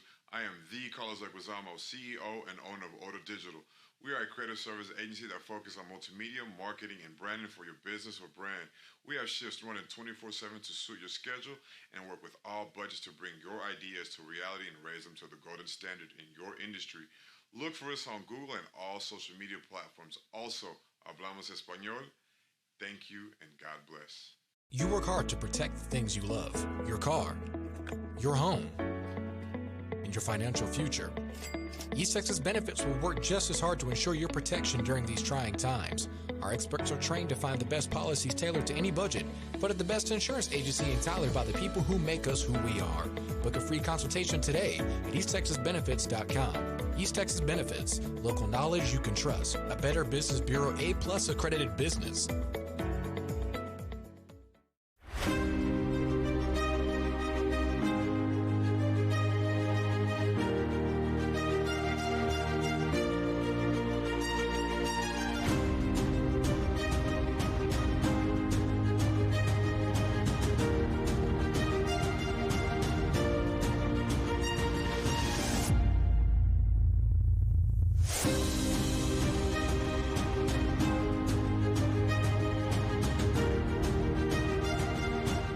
Need to add some zip to your morning? Need something to get you through a busy workday? Or maybe something refreshing on a hot afternoon? Mudslingers of Tyler can get you a handcrafted drink for any occasion. Mudslinger serves fresh coffee and espresso roasted right here in East Texas by the Collie Dog Coffee Company. They have over 40 flavors you can mix into a custom coffee, soda, refresher, smoothie, or energy drink. They even offer tasty snacks if you need a quick bite. Ditch the big chain overpriced drinks for something locally owned and delicious. Find them on the Loop and Old True Poway by Green Acres Bowl. Follow them on social media for deals and updates. Mudslingers of Tyler, local coffee, local connections. The rules of the road must be taught the proper way to ensure the highways and byways of the great state of Texas are safe for generations to come. If you're a teen or young adult looking to gain a license or just looking to refine your knowledge and skills, Tyler Rose Driving Center is the gold standard to getting the best behind the wheel results no matter your age or experience. Schedule classes over the phone at 903-535-7777. Tyler Rose Driving Center, located in the Green Acre Shopping Center next to Little Caesars, committed to safety, satisfaction, and service with a smile.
To make winning decisions, you need a championship team in your corner.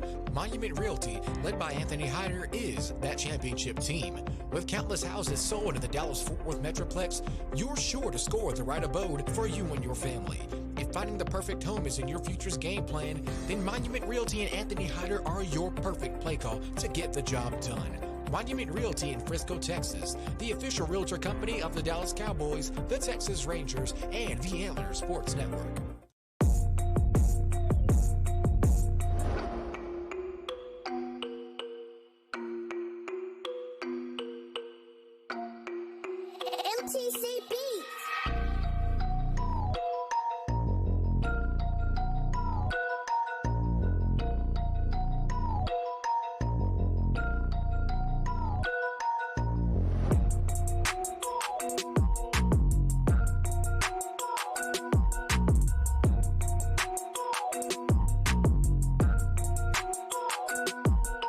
My name is Tarnisha. My name's Anthony. And we own Drip Like Jesus. Drip stands for devote, reach, influence people, just like Jesus did. Each one of our apparel has a scripture on the back that goes with the design. It's our cool way of spreading the gospel and looking fly. We are located in Stonebriar Mall in Frisco and also online at www.driplikejesus.com. So feel free to go online and shop or come check us out in Frisco. And thank you for helping us spread the gospel. A car is one of the most important purchases you'll ever make. It's how you drive to work, how you take the kids to school, and how you get to some of life's biggest moments. Why not treat your car as such? Visit Thompson Tire and Services in Tyler on 3021 South Bonner Avenue. Joe Thompson and his team of professionals bring decades of under the hood experience to ensure that your car runs at its best. Any make, any model, Thompson Tire and Services is the only place to get the best service for your car in the entire East Texas area. Thompson Tire and Services in Tyler, proud sponsor of the Antlers Sports Network.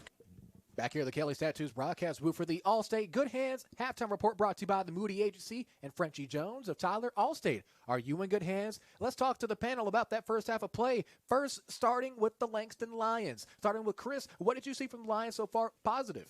Langston definitely ran the ball with such ferocity in that first half. It was just amazing to me. I was just ecstatic about how they run the ball. And then they have that two-headed monster behind them. It's just amazing. Now, let's talk about something they can improve on. Improving on, coming into this half, I feel like they have nothing to improve on right now. So you mean to tell me they're playing a perfect game? They are playing a perfect game. I'm talking about on all ends of the game. They are playing perfect. Special teams is coming in, scoring on special teams, actually disrupting the special teams. Tyler can't even punt right now. Texas College can't even punt. So they're doing it. They're doing what they need to do. Now let's go over to Cameron. Let's talk about Texas College. What do the Steers need to improve on if they want to stay in this game? Because as we always talked about, still plenty of football left to be played, an entire half of football left to be played. And this is far from an unsurmountable lead. There's a lot of things that they can work on, but I think the most important thing that they're working on right now is capitalizing off of turnovers. Whenever the defense can get a turnover, which they have been doing pretty good, like recently in the first half, they've managed to score on some of them, but the majority of them, they haven't been. The capitalization from the offense has to be very better on that side than Langston's. Langston can capitalize off theirs sometimes, but TC seems like they struggle a lot with capitalizing off of theirs, including penalties too. What have Coach Jackson and the Steers done well so far in this first half of play? Defense, adjusting to the run. Their adjustments to the run helped a little bit, and then it seems like whenever they adjust to the run, the pass falters. But other than that, the adjustments to the run, the quarterback coaching, obviously, that the quarterback has been doing his thing out there. Wide receivers. Pretty much Coach Jackson has really turned this whole team around, and it's looking good. All right, guys, any closing thoughts before we close out the first half? Just to piggyback on what Cam said, that adjustment that they did for the defense was actually pretty stellar. All they did was add one down lineman to that D line. All they did, and now they're running a 5. Where they started off the game with a 4, and now they ended out with a 5, and it's just made things a little bit different for Langston. I'm not gonna say it's gotten better, but it made it different because they're not used to going against the 5 front, in my opinion. Cam, any closing thoughts? He pretty much said everything that needs to be said there. All right, this has been the All-State Moody Agency and Frenchie Jones halftime report. After this time out, we'll have second half football. You're watching college football on the Antlers Sports Network. Hello, my name is Tarnisha. My name's Anthony. And we own Drip Like Jesus. Drip stands for devote, reach, influence people, just like Jesus did. Each one of our apparel has a scripture on the back that goes with the design. It's our cool way of spreading the gospel and looking fly. We are located in Stonebriar Mall in Frisco and also online at www.driplikejesus.com. So feel free to go online and shop or come check us out in Frisco. And thank you for helping us spread the gospel. The rules of the road must be taught the proper way to ensure the highways and byways of the great state of Texas are safe for generations to come. If you're a teen or young adult looking to gain a license or just looking to refine your knowledge and skills, Tyler Rose Driving Center is the gold standard to getting the best behind the wheel results no matter your age or experience. Schedule classes over the phone at 903-535-7777. Tyler Rose Driving Center, located in the Green Acre Shopping Center next to Little Caesars, committed to safety, satisfaction, and service with a smile.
Hello, my name is Tarnisha.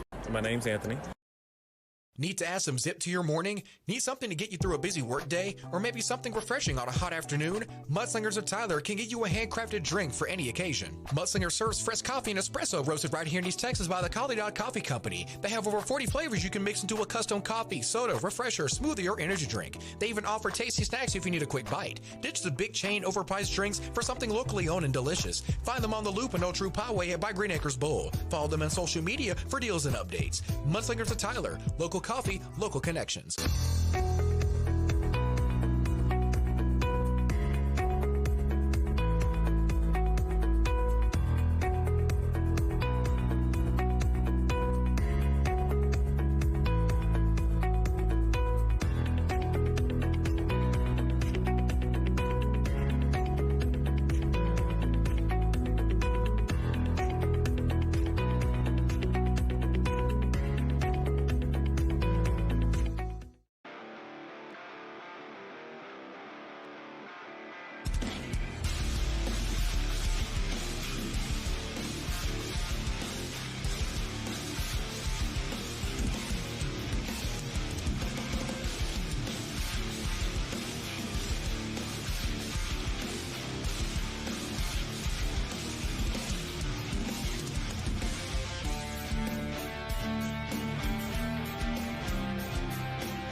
It's time for the second half of play. A fresh 15 on the clock. Langston holding the 31-12 advantage over the Steers. The Steers ready to get things kicked off as we get ready for second half action.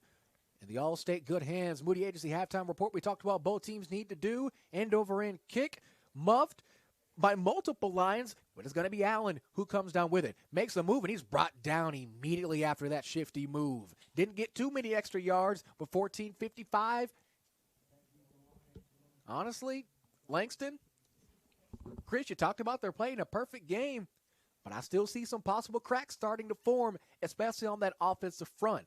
After a while, you run the ball a lot, you kind of get scared of injuries, you kind of get scared of offensive fatigue, and if Texas College really just settles down like we've seen them do before on the defensive end, this Langston offense could be all but halted and let me force to throw the ball downfield and try to go one-on-one with some of these athletic secondary members of the Texas College Steer defense. I find it interesting with the quarterback change. They switched from their starting quarterback number 2 and brought in number 1. Larry Harrington back at the signal caller position for the Langston Lions. Quick handoff. It's going to be to Scott. Scott breaks a tackle, spins, is going to get hit right before the first down yard to gain marker, and he's going to be just one short. It's going to be second down and maybe one, almost second and inches to get to the first down marker. That's a great first run by Scott. Beginning of the second half, your first play. Just continue to do what's been working so far. You can't be too mad at it if you're head coach Quentin Morgan for these 1-0 Langston Lions. Here's Washington. Here's Harrington. Bumbles the snap. He's got a man in pursuit, and he brings him down. That's a fantastic job to bring him down behind the line. Excellent play. Excellent play. Stephen Abula, that is, he made a play earlier. I called it. He's actually been working super hard in the offseason to get where he's at, and it is showing. Fruits of his labor there showing as he sends this Langston Lion offense back for a loss of 6. It'll be third down and 7 to go. Ball on the 30-yard line. I wonder what Langston has set up for this new quarterback. What type of... That's... Pass made to the back. It's going to be Scott. And a flag thrown almost immediately. I think it might have been too much head contact there. Could be a possible targeting call. That's one thing you don't really see in NAIA ball. You don't see a lot of targeting calls. In NCAA, you almost see them giving away like candy. But in this division, you don't really see a lot of targeting calls. I think that was a pretty solid good hit. I didn't think it was anything wrong with that hit. That was a very good base tackle right there. I don't know what they were looking at. Let's see what the officiating crew is going to call on this one. Crew convening at the 45-yard line. Goes Jackson standing at the 25-yard line, on the far side 25-yard line.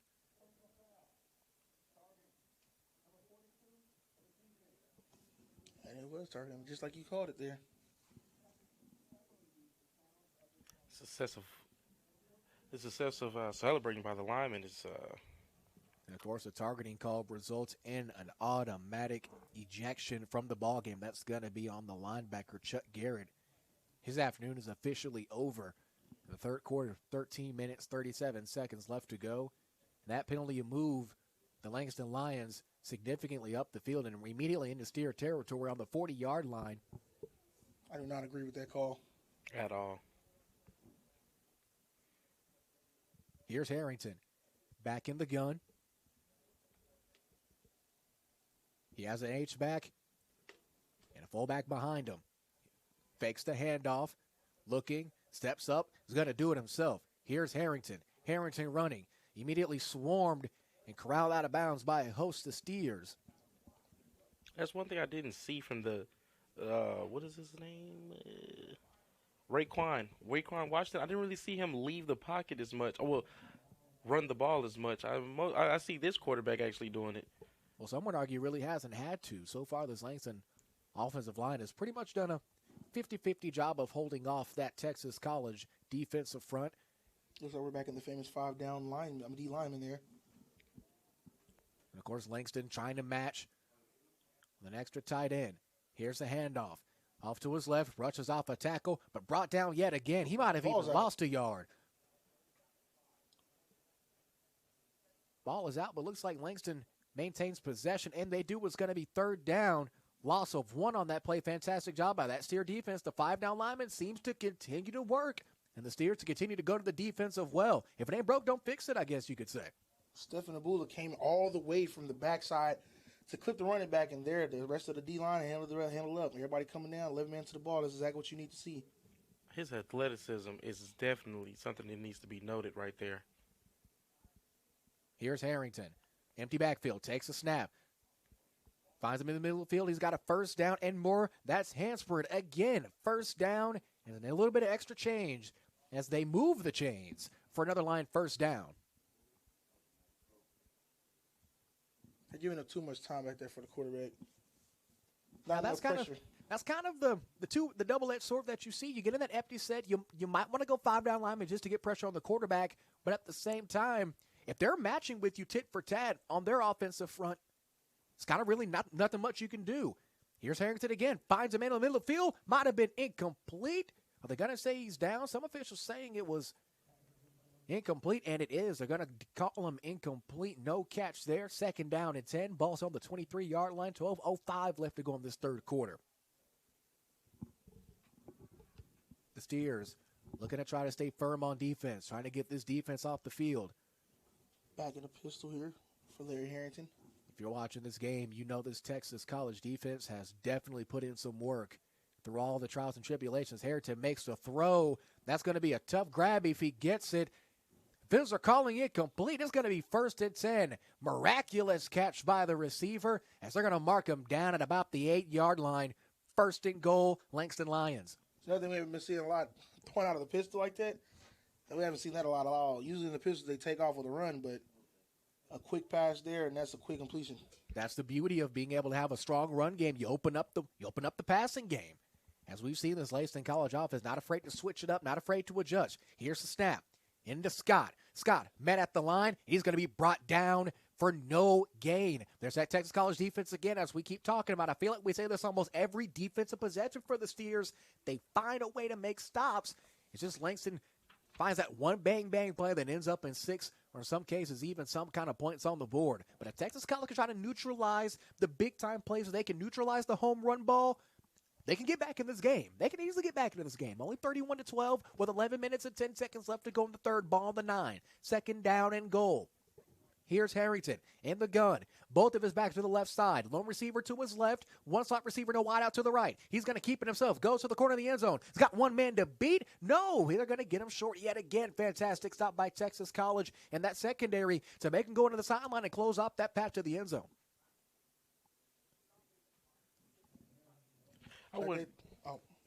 I wouldn't be surprised right here that they actually focus more on the run game.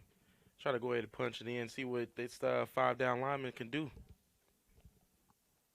I feel like they're more prepared for the run game more than anything. If they want to, I feel like Langston want to score as easy as they can. Exactly the formation there, and empty the backfield, make them fear it. If the quarterback runs, it's good, but if it's a pass, be aware that they have struggled with the pass this whole drive. Well, earlier in the game, they had this same defensive Fumble snap. This is incomplete. Almost looked like he got it on top of his helmet, but they're eventually going to call it out of bounds. No touchdown. It's going to be 4th and 7. But earlier in the game, the defense has been running this 5-4, and they just was running it right up the middle. So I don't know. I feel like if they would have let that Markel Scott run it up the middle again, they could possibly get it. Look like the field goal unit. Field goal's coming in. It appears to be the field goal unit on the field for Langston. They're going to try to get 3 here, try to walk off the field with some kind of points on the board. Cornerback played that very well, putting his hands up, trying to disrupt the pass, and then forced him to actually try to rejuggle and re-catch the ball. Thankfully, he disrupted the pass enough to force him out of bounds. High snap, the hold, the kick is through the uprights and good. After that field goal, your new score with 10:36 left to go in the third quarter of play. The Langston Lions 34, Texas College Steers 12. We'll be back in 1 minute. You're watching Texas College football on the Antler Sports Network. Nippic Golf utilizes true golf simulators to cater to the avid golfer and those new to the sport.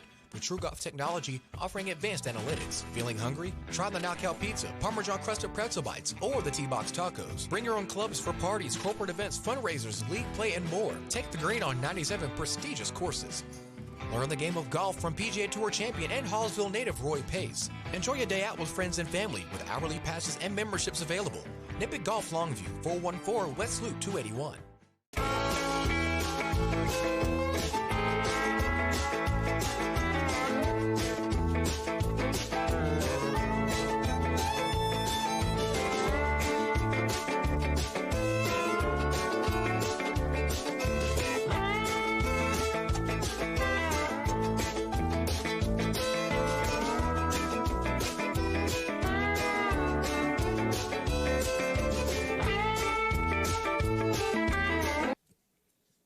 Circle M Crawfish kickoff here to go to kick off back to the Steers after Langston converted the field goal after being stopped inside their own 10. 10:36 left to go in the third. We are off yet again at Christmas Trinity Mother Francis Rose Stadium, Arnold Campbell Field. Ball's taken at about the 15. Makes a man miss. He could have some green if he could turn upfield. He's going to be brought down just before the 30-yard line.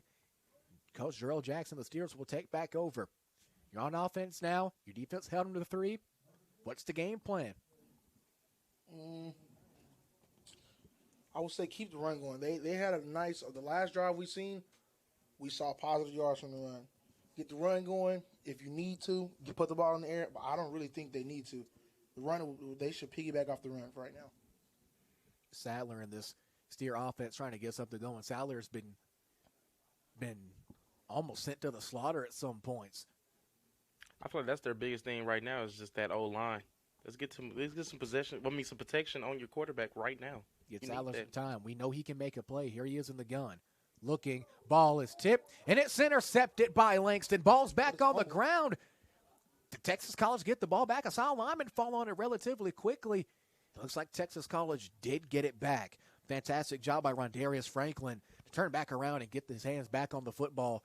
As Texas College will take possession back. Talk about dodging a bullet. The definition of dodging a bullet there. You have to really commend the offensive line. I know we just talked about what they need to do, but that was a possession, almost game-saving play there to get back onto that fumble and make it second down. Ball still on the 28-yard line here at Sadler. Back to his right. Goes through his progression. Looks at Phil's going to give him a shot, and he's got it. Wide open at the 40-yard line, and it's going to be first down and 10 for the Steers in Lion territory. And that could be a flag. Personally, there's no need for that. No need at all. There's no need for that at all whatsoever. You just made a big play. You're trying to come back here. It's not like the scores are reversed. Me personally, just get down the field, make a play, get back to the line of scrimmage, because that's a couple seconds left off the clock for a useless celebration. You got to understand where his anger is coming from. That corner has been strapping down the whole entire game. I see where his anger is coming from. Here's Sadler looking to his left. Going to get it to him again. A little bit of a miscommunication there. Nice cut. If he would have cut just a little bit sooner and broke for the pylon, he might have had 6 there because he had his corner on his tail, but not close enough. That'll make it second down once again for the Steers. Ball's on the 38-yard line. 9 minutes and 48 seconds left to go. Langston is really bringing the house now. 2 blitzes on the outside that time, plus the down lineman they already had. They're trying to get to the quarterback fast. Steers are trying to throw the ball up the field. They've had relatively decent success. 1 lone receiver to Sadler's left and 1 back to his left as well. 3 receivers to his right. He's looking downfield. He's got a man right at the numbers. He's going to cut upfield. He's got another man to beat, and he gets out of bounds. Fantastic job to get some extra yardage there. Amazing catch. Great job once again by Sadler to step up in the pocket, be calm, be patient, be cool, calm, and collected, and make a solid throw. That's one thing that we can definitely say about these young men from Princeton High School so far that we heard from in the All-State Good Hands Halftime Report, sponsored by the Moody Agency and Frenchie Jones of Tyler. All-State. Are you in good hands? Needless to say, receiver had pretty good hands there to make that catch and get out of bounds. Most definitely. I'm sensing a lot of aggressiveness from both teams right now, and I'm loving it. Things are starting to get a little bit chippy as we get to crunch time. Here's Sadler. Takes a snap. He's got pressure on him again, and he's going to get brought down. I mean, they brought everybody on that. Only thing that didn't come was the DBs, but they brought everybody in the box. You got to go ahead and roll out and get rid of that ball. That many people coming, I wonder if the O-line even have assignments to maneuver around that when they're bringing 6, 7 guys down there. Well, actually, you do. That running back. But every once in a while, sometimes you got to get the running back upfield, especially if they're going to be blitzing. If they're going to be stacking the box so much and sending so much pressure, that running back could be a nice solid check down route if he gets in the middle of the field. Same way that Langston's been doing. The running backs just haven't been running the ball to take over an offense. They're getting open in the passing game, getting great chunks of 3 to 4 to almost 6 yards at times. Here's Sadler in the gun. Look at those left again. There it is. That exactly. It's almost like they heard me. Man wide open in the middle, just couldn't make the grab. But 9 times out of 10, I feel like he's going to make that play. Yeah, every now and then you mess up, but you can't do that with the score being how it is. Everything is needed for Texas College right now. And another thing to have to add to that is just to put in a tight end. A tight end is definitely like a safety valve for your quarterback. And one thing about this Texas College and Jarrell Jackson offense, they do have an H-back every once in a while. TJ Hoofkin occasionally playing at that position, as Hoofkin is currently going in wide to Sadler's left. As a receiver, he has one lone receiver to his right, a back to his right. Takes a shotgun snap, high snap, spins, steps up in the pocket. He's got time, sails it out of bounds. Pass was intended for, could have been multiple steers there. I'm going to bet my money that I was intended for Devin Smith. It'll be 4th down and a country mile to go. You got to go for it. You're pretty much in 4-down territory. Way too far for a field goal, but way too close to punt, especially when you haven't been able to get a clean punt off all ball game. Yeah, the special teams is I wouldn't even really think about putting the special teams out with the score being how it is. There's still a lot of football left, but you can't afford any more special team turnovers. Any really turnovers or mistakes could be absolutely detrimental to the comeback effort. Here's Sadler, same formation. Takes the high snap, looking. He's got a man downfield, has pressure on him, gets it to him, and it's tipped. Fantastic job by the defensive back to tip that ball away. And a couple of unsportsmanlike penalty calls are going to be made here. And so far, 8 minutes, 13 seconds left to go. One more possession, and the numbers might not start to add up for Texas College here as this third quarter of play continues. Coach Jackson on the sideline, the Steer sideline, is not happy at all. The emotions are definitely rising right now. It's getting really tensed out there on the field. I feel like TC just needs to calm down and just play their brand of football. And let them talk and let them do whatever they're going to do. If you notice in the first half, early on in the first half, all the way through the middle, it was a pretty close game. They were going tit for tat. It was I want to say it was 21-12 or 20-12 at some point, because it was still a one-possession ball game. It's just special teams and small mistakes, and now a combination of penalties not working in the Steers' favor. As that 15-yard penalty tacked on will add to getting the Lions into Steer territory on the 48-yard line. 1st and 10, 8:13 left to go in the third quarter. Back in at quarterback is Harrington. Has his quarterbacking partner, Raquan Washington, has a wide out to his left. Has a back to his right in the gun. Low snap, hands it off, and he's got room. He is trucking up the field. This could be a heck of a run. He hurdles one man, gets a couple of extra yards, and that's going to be a fantastic first down for the Lions. This run game just hasn't been able to slow down. Left side was completely green grass, and he took all of that. And pay attention to the O-line, how they just sealed off the whole entire D-line. Like, they turned their blocks, and they was able to get up the field. It was amazing. Here's Harrington back in the gun. Handoff yet again. Feed the hot hand. He gets up the middle. He has one more man to beat. Fantastic block by Allen, and that's in for an HTO touchdown. Touchdown, Langston Lions yet again. The run game onslaught continuing for the Lions from Oklahoma with 7:37 left to go in the third, and time is not on the Steer side so far. It's not. It's definitely not. I'm going to need Texas College to go ahead and put up some points ASAP, and defense needs to calm down. Defense needs to calm down, and this offense needs to calm down. It's too much. It's too much. The pressures are high right now. Everybody's upset. Everybody's, but everybody just needs to calm down, breathe, and, get themselves back together so I can get back in this football game. Here comes the PAT. The snap, the hold, the kick is up and good. After the Lions touchdown, your score was 7:37 left to go in the third. The Steers 12, the Lions 41. Back in 1 minute, you're watching Texas College Steer football on the Antler Sports Network.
Back for the HTO kickoff. HTO, your hometown drink stop. Proud sponsor of the Antler Sports Network, just across the street from Tyler Junior College. As the Steers look to try to hang on to some kind of resonance of this game. Score currently sitting at the Lions 41, the Steers 12. With 7:37 left to go in this third quarter of play. The Lions making a quick substitution here as we get ready to tee things off. Continue this third quarter of play. The whistle blows. Checking both sides is the kicker. And here we go yet again. Steers looking to try to make something happen. Ball's crawled out of bat to 10. Clock's rolling now. Gets outside. Ball is fumbled, and it's picked up yet again by the Lions. He was down, though, wasn't he? He was definitely down on that one. Officials are looking like he was still down. The Lions are popping up with the football. Looks like the Steers might still have it, and indeed they do. It'll be Steer football. Saving right there. That could have been detrimental, to say the absolute least, because I'd say 7 times out of 10, inside of your own 20, with the offensive role the Lions have been on, they most likely score. And that close on their side of the field to the end zone, that's... Whether it just be a field goal, they definitely was going to put up some type of numbers on the board. Here comes Sadler and the Steer offense, trying to make something happen. It's just a hair over 7.5 left to go in the third here at Christus Trinity Mother Francis Rowe Stadium at Earl Campbell Field. Sadler takes a snap, finds his running back in motion, and just outside of his hands, and it'll be second down. Plays like that, you simply just have to make. You simply just have to make, especially with time's only winding down at 7:29 left to go in the third. Plays like that are a must-have. Here's Sadler getting the call from head coach Jarrell Jackson. Quick substitution being made, multiple substitutions being made, as there is a flag down on the far side at around the 16 to 17 yard line. The officials convening at the 15. Still nothing official yet. A couple of Steers surrounding the crew to try to get some intel as to what the call may be.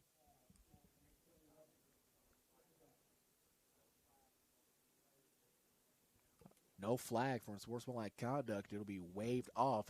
Still second down and 10 yards to go. Ball on the 18-yard line. Here comes Sadler back in the gun. One lone receiver to his right. One back to his right. 3 wideouts to his left. Langston bringing the heat. He gets it out. He's got to go one-on-one here. And it's going to be a flag. Yes, pass interference called as Sadler took a shot, and both players are down. Before seems to be having some type of issue with the call there. Travis Martin. I'm liking good call by the official there. But a couple of players down, including Sadler. This is the 5th big hit he's taken. Eventually you have to think this kid's had enough. He's had a pretty rough go so far. He's had a solid game nonetheless, but just taking too many hits. After a while, that just takes a toll on you, no matter how tough or how big and fast you may be. Yeah, the collateral damage he's taking is not good for the team. They have a backup, but this quarterback here has been sticking through with them, and he's been making passes that a lot of people really can't make under pressure on the run, being able to get out of the pocket when he needs to, and being left-handed at that. This is him throwing to the right a lot this game. This is good quarterback. It's been a great effort. I'm actually liking this wide receiver corner matchup down here at the bottom. I'm actually loving it right now. See their corners taking a step back. Dual back set. Handoff might have gained one. No, they're going to give it back to the line of scrimmage, and it's going to be second down. Second down and 10 to go. Jamar Grice is all over the field. He is everywhere on the field right now.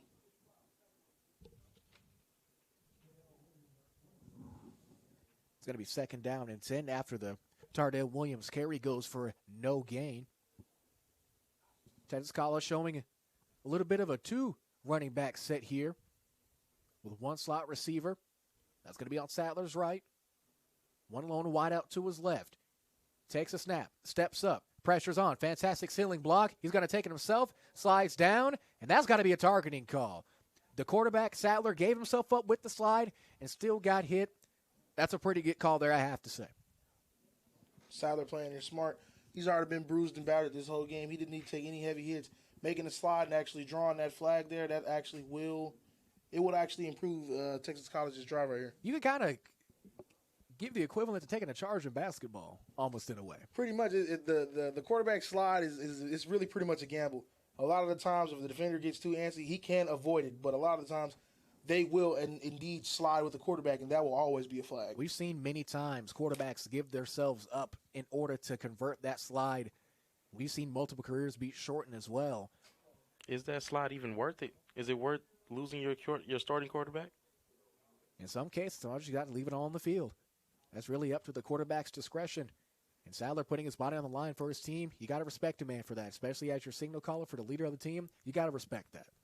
Definitely do. Sadler, a great kid. We talked to him back on the All-State Moody Agency and Frenchie Jones halftime report from Princeton High School. Freshman quarterback. I think another great thing to call out. The kid's a freshman.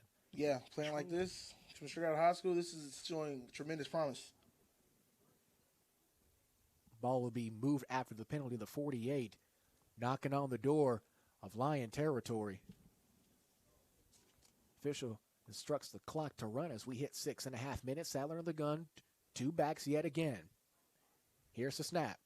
It's going to be a handoff.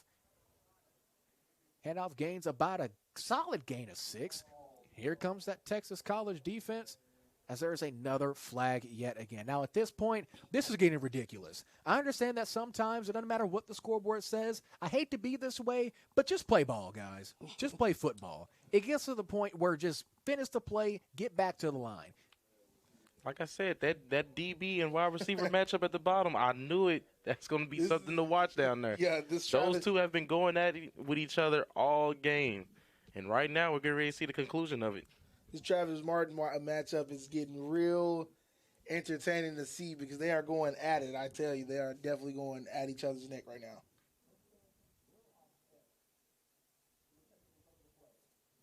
Multiple unsportsmanlike calls there as head coach Quentin Morgan is not happy, pleading his case with the line judge.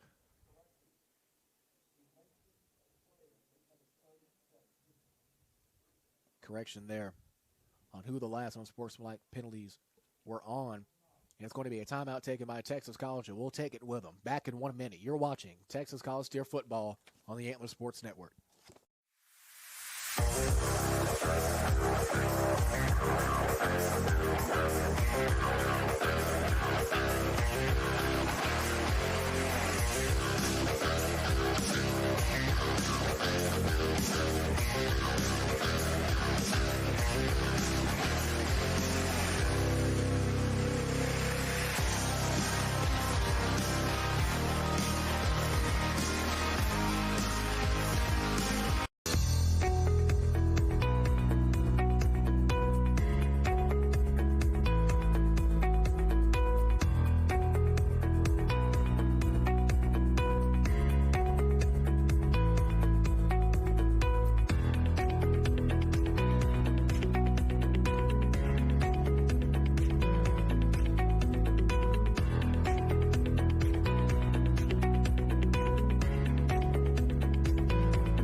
Back here, 6:17 left to go in the third quarter after the Steer timeout. And multiple sequential and sportsmanlike penalty calls for both teams. Needless to say, tensions have reached a boiling point for both of these teams. 41-12 your score. The Steers looking for some signs of life.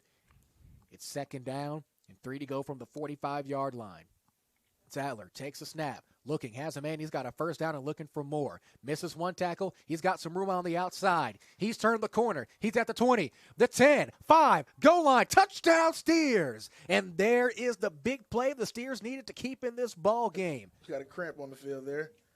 He was running that fast, I'll admit. He turned that corner very, very quickly. He had an amazing block downfield, and he took advantage and got in for 6 with 6:05 left to go in the third. Amazing play, miraculous play. Can we talk about what side of the field he came from? He came from all the way on the other side of the field. He started at the 25-yard line on the left hash, right. Came all the way back across, turned the corner around the 20 in a 20-yard sprint. And ran right into a cramp. He ran so fast he got right into a cramp there. But him and Sadler, the definition of putting your body on the line.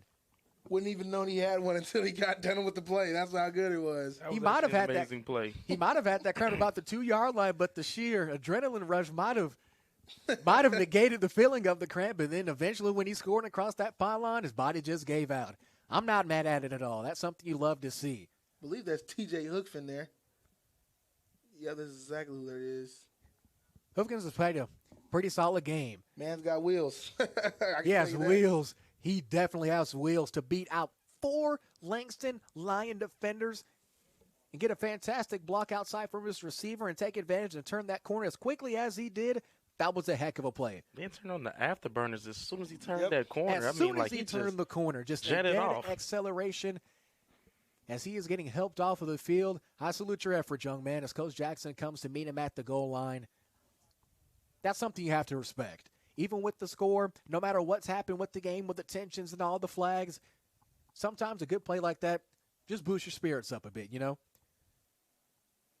The Texas College offense still on the field, looking to try to get 2 out of this possession that is probably one of the best possessions, if not the best possession they've had so far today. Here's Sadler back to his left, one lone receiver to his left as well. Takes a snap, looking, throws it up in the air. Looks like no pass interference call. A blatant push in the back. It could be a taunting penalty as well, but no flag for either of those after the touchdown. Your score, the Steers 18, the Lions 41. This could be a game. We'll be back in 1 minute. You're watching Texas College Steer football on the Antler Sports Network. Need to add some zip to your morning? Need something to get you through a busy workday? Or maybe something refreshing on a hot afternoon? Mudslingers of Tyler can get you a handcrafted drink for any occasion. Mudslinger serves fresh coffee and espresso roasted right here in East Texas by the Collie Dog Coffee Company. They have over 40 flavors you can mix into a custom coffee, soda, refresher, smoothie, or energy drink. They even offer tasty snacks if you need a quick bite. Ditch the big chain overpriced drinks for something locally owned and delicious. Find them on the Loop and Old True Poway by Green Acres Bowl. Follow them on social media for deals and updates. Mudslingers of Tyler, local coffee, local connections. To make winning decisions, you need a championship team in your corner. Monument Realty, led by Anthony Hyder, is that championship team. With countless houses sold in the Dallas-Fort Worth Metroplex, you're sure to score the right abode for you and your family. If finding the perfect home is in your future's game plan, then Monument Realty and Anthony Hyder are your perfect play call to get the job done. Monument Realty in Frisco, Texas, the official realtor company of the Dallas Cowboys, the Texas Rangers, and the Antler Sports Network. After that amazing touchdown presented by HTO, your hometown drink stop, looks like we have ourselves a contender for the Circle M Crawfish Player of the Game. Wouldn't you agree, fellas? I definitely can agree with that one. That was definitely the play of the game in my book. Great job to turn that corner, crossing the pylon, and graced off the field after getting a cramp. That's something. That's something to respect there on the football field, especially in this hot Texas sun. I can tell you one thing: as we're sitting here in the East Texas Benefits broadcast booth in this climate-controlled air conditioning, he's a better man than me. Squib kick. It's going to be a flag call, most likely for illegal procedure. Ball is taken by the Lions at about the 25, and he's brought down and around the 30.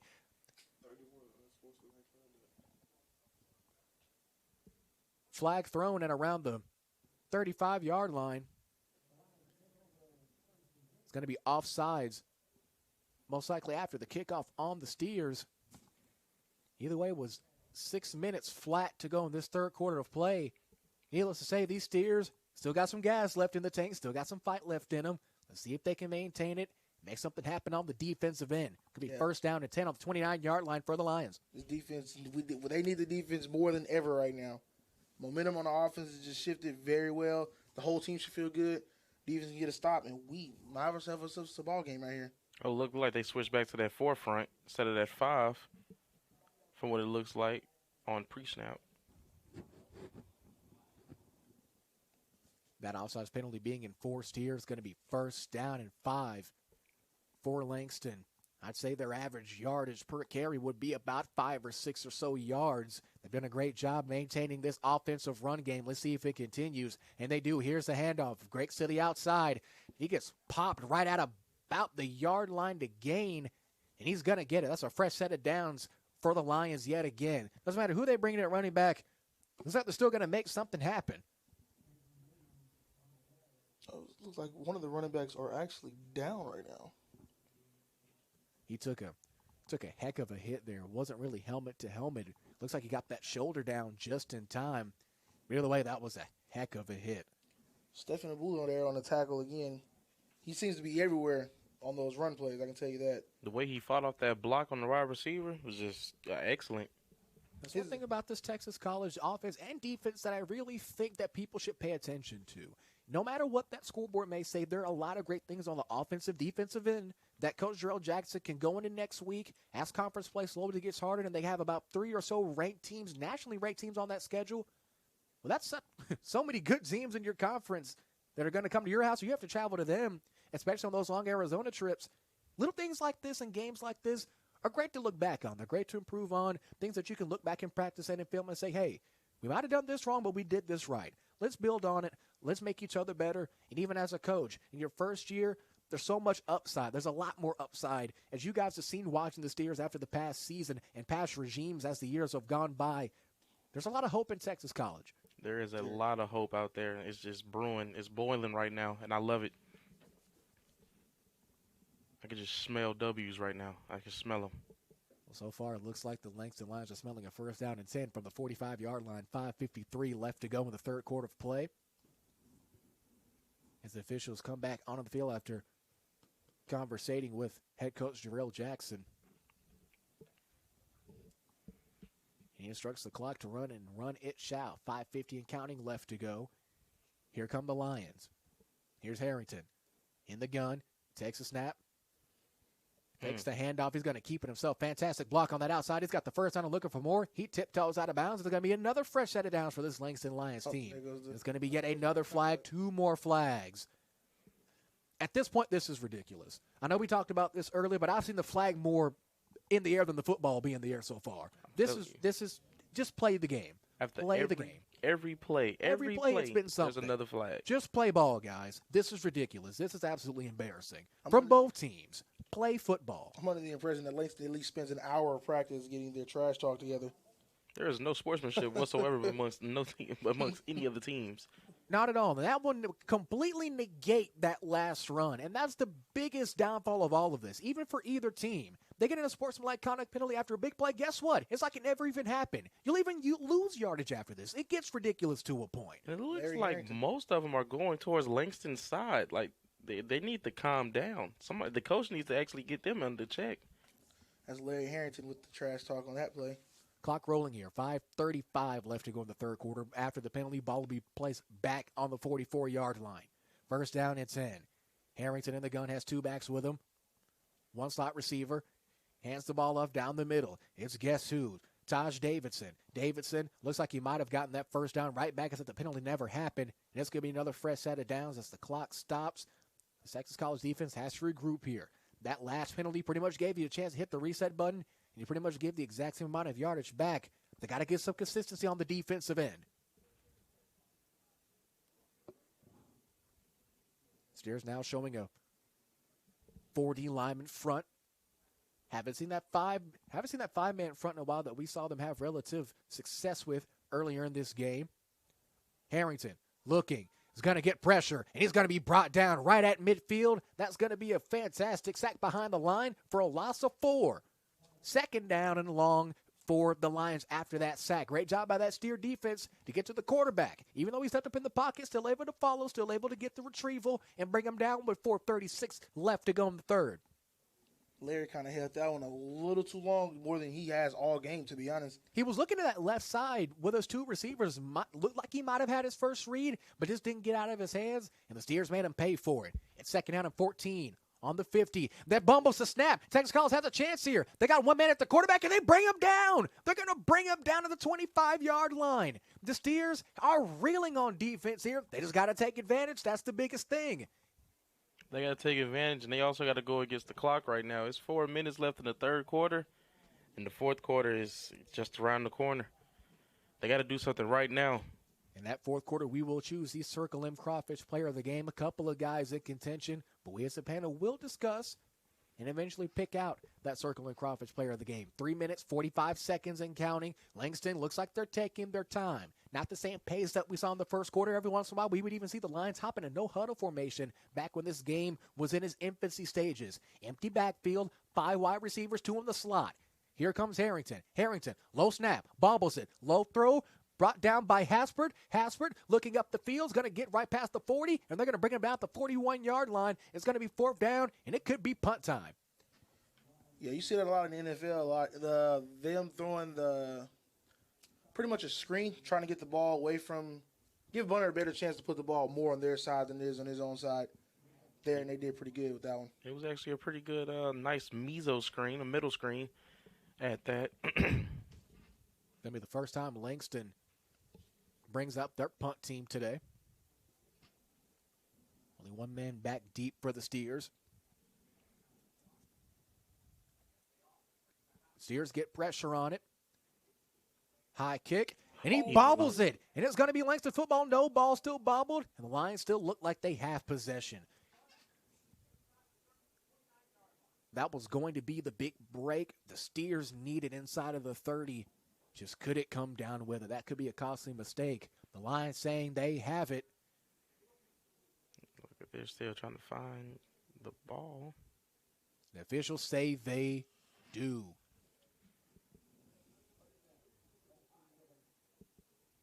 And it will be Langston football, 1st down and 10. That's a tough break for the Steers. That has to be a heartbreaker. That is a gut wrencher right there. That's the last thing you want with 2:40 left to go in the comeback effort. TC defense almost catching the break there. Right back on the field they go. If you're this defense, you have to be absolutely gassed. Your defense has been on the field for, I'd want to say, pretty much more than half of this game, fair to say, possession-wise. Here comes Harrington, back out of the gun.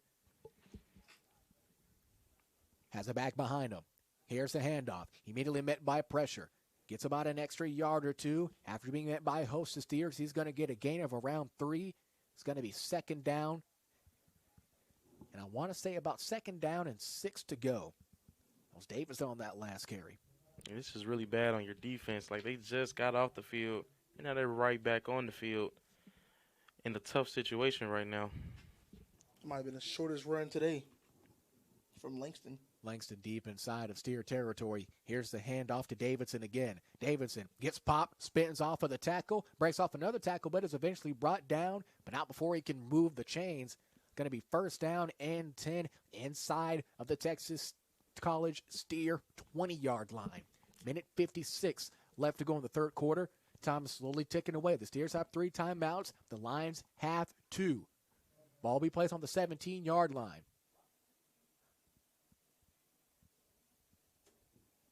Here's Harrington again.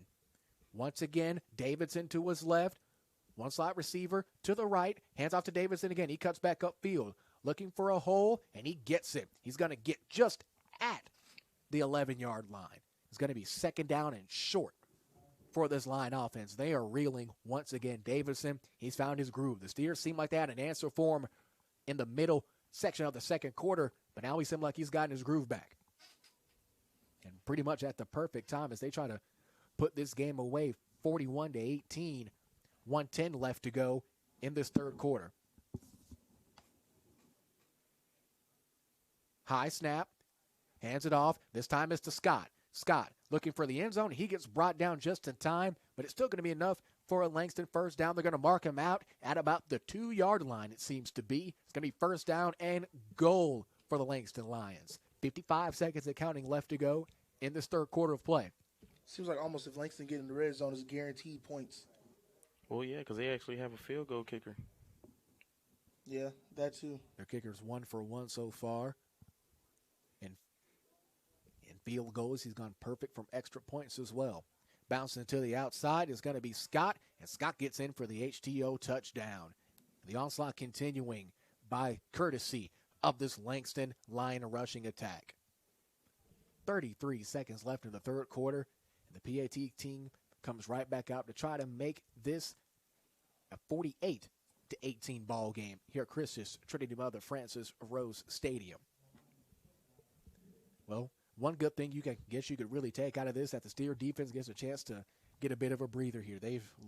We all can tell that this defensive group has been through a lot so far this game.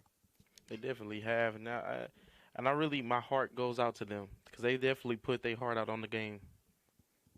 PAT is through the uprights and good for 33 seconds left to go in this third quarter of play. The Steers 18, the Langston Lions 48. Back in 1 minute. You're watching Texas College Steer football on the Antler Sports Network.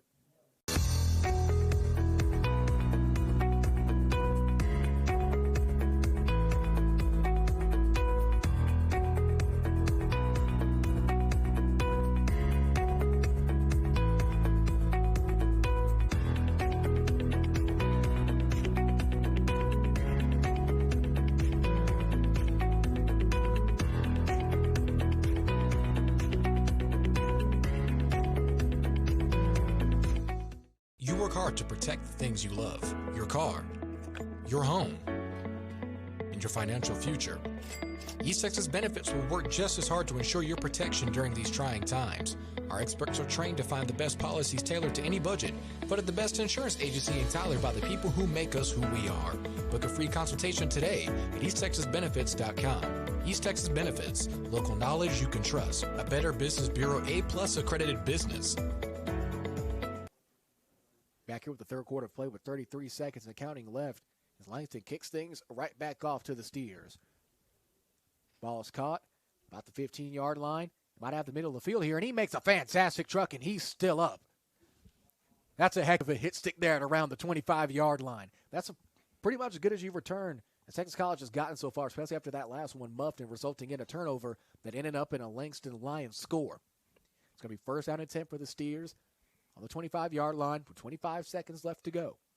Texas College needs to work more on their special teams ASAP. Special teams is definitely set up Langston, 4 times for a score with the 2 block punts. I want to say that it was 21 points coming off of special teams mishaps by the Steers so far in this game. We could be wrong. I'll have to check that during the East Texas Benefits post-game show after today's game. And then we will pick the Circle M Crawfish player of the game. First, we have 25 seconds left to go in this third quarter play. Here's Sadler. 2 backs, one to his left and right. One slot receiver takes the snap. Going to keep it himself. Has a man wide open. Makes the catch. And if he can turn upfield, he might have 6 here. Has one man to beat, and he gets dropped around the 49-yard line. First down and 10 Steers. They continue to keep showing upside. You can't be mad at the Steers for continuing to put relatively pretty good yardage and put good plays together. Sadler making a great throw when 9 seconds left. And one thing I don't think people really notice, that it takes a pretty good quarterback to be able to draw the handoff back and make something happen as the third quarter comes to a close. We're going to take a quick timeout. It will be the final period of play, the final 15 minutes. You're watching Texas College Steer football on the Antler Sports Network. Did you know you had a Texas State bucket list must-see right in the heart of East Texas? It's Circle M Crawfish in Big Sandy, Texas. Circle M is more than just crawfish. It's home to the best deep-fried catfish in town. There's something for everybody to enjoy, including chicken fried steak, burgers, and ready-for-game-day wings. Circle M has everything you need to have a good time with the whole family, with a gated playground to keep kiddos entertained. Circle M Crawfish on State Highway 155 in Big Sandy, Texas, home of Circle M Rivalry Week.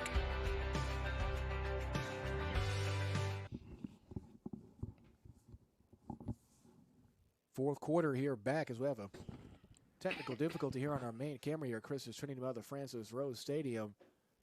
Cameron, what do you think the Steers need to do in this final quarter of play to make something happen in the final 15 minutes? Me personally, I really don't. Excuse me. You all right?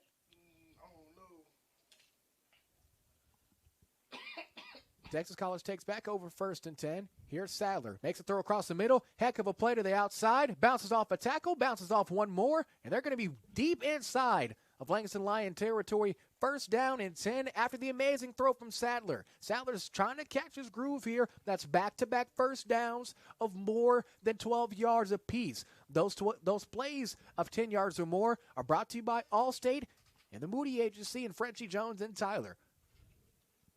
Here's Sadler once again. Dual back set. One slot receiver. Lone receiver to his right. Takes the snap. Hands it off. Could get some yards here. He's immediately met, but now before a gain of around maybe 2.5 to 3 yards. Going to be a second down and around 7 to go. They're going to give him a gain of 2. Going to be second down and 8. There's been words being said amongst the players after every play. This is just the feelings is just too high. Texas College got to get something going here. They're got a man in motion. Slot receiver to his left here, Sattler. Drops it back. He's got pressure. He's got a man, and it's picked off. Picked off once again by the Lions, and a flag thrown. There was a whole lot wrong with that last play. Interested to know what the officials say on that last call. But the throw to Sattler was there. Receiver just couldn't get a hand on it. That's a bang. That's the definition of a bang-bang play. And both teams seem to be going towards their respective sidelines. Looks like it might have been a timeout called. One good thing I took from that play was the quarterback's presence. The fact that he knew that there was 2 linemen right behind him. That was a heavy three-man rush. That was a heavy three-man rush. It was. Sal was able to step up and make a solid play. It almost seems as if the 3-man rush is more dangerous than the 4-man rush they run. It pretty much it seems that way. You would have thought it was otherwise. The last flag was a face mask called on Texas College. That penalty will be enforced and given 15 extra yards to the Lions as they prepare for their next offensive possession. They go to work, first down and 10 on the 27-yard line. 13:50 left to go in this ball game. 48-18 your score.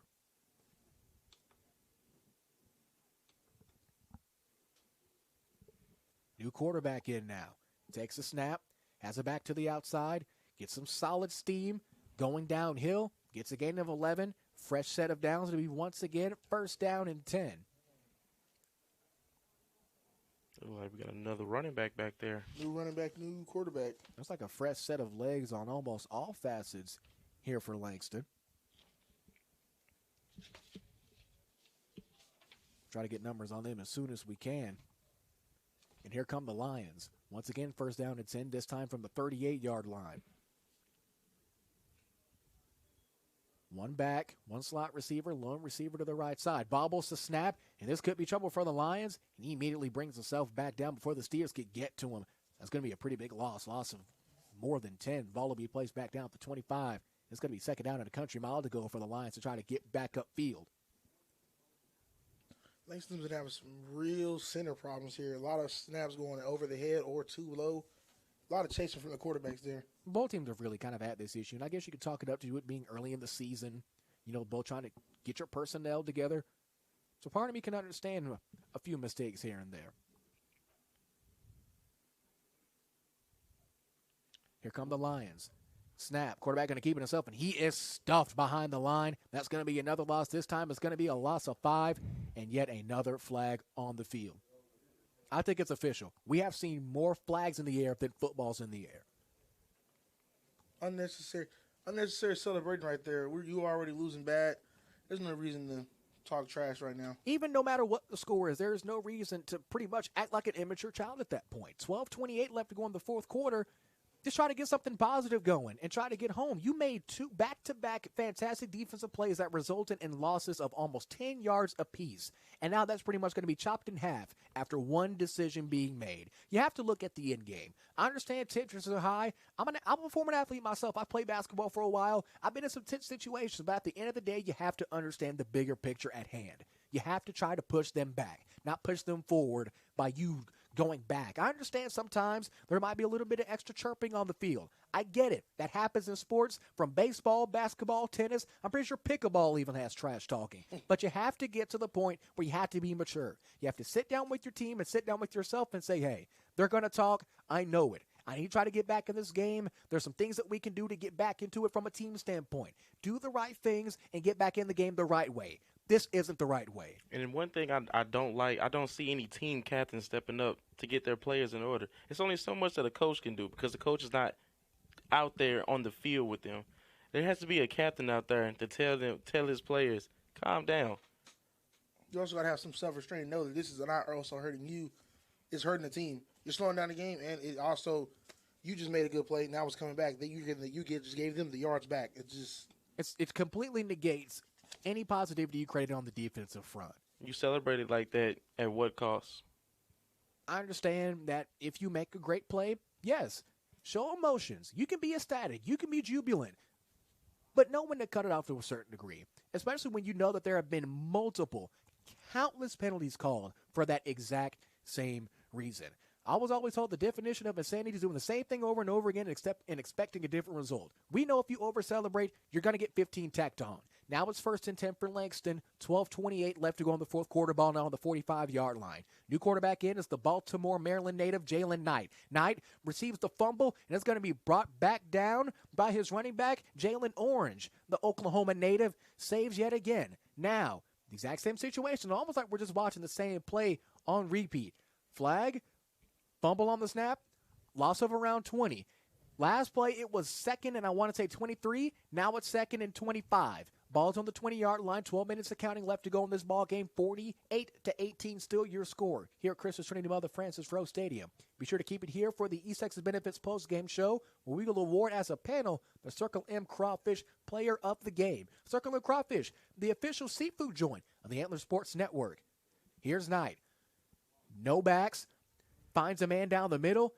He's going to try to get some extra yards. He breaks one tackle, looking to break one more, and he does. He turns the corner. He has pretty good blocks upfield. He gets the first down and looking for more, and he gets brought down about the 45-yard line. That's a heck of a run by using his blockers and taking his time and pretty much just using blazing speed to get up the field. Got some flags on the field there. Yet another flag on the field. Around 3 flags currently on the field. You couldn't let me just have one positive moment, could you?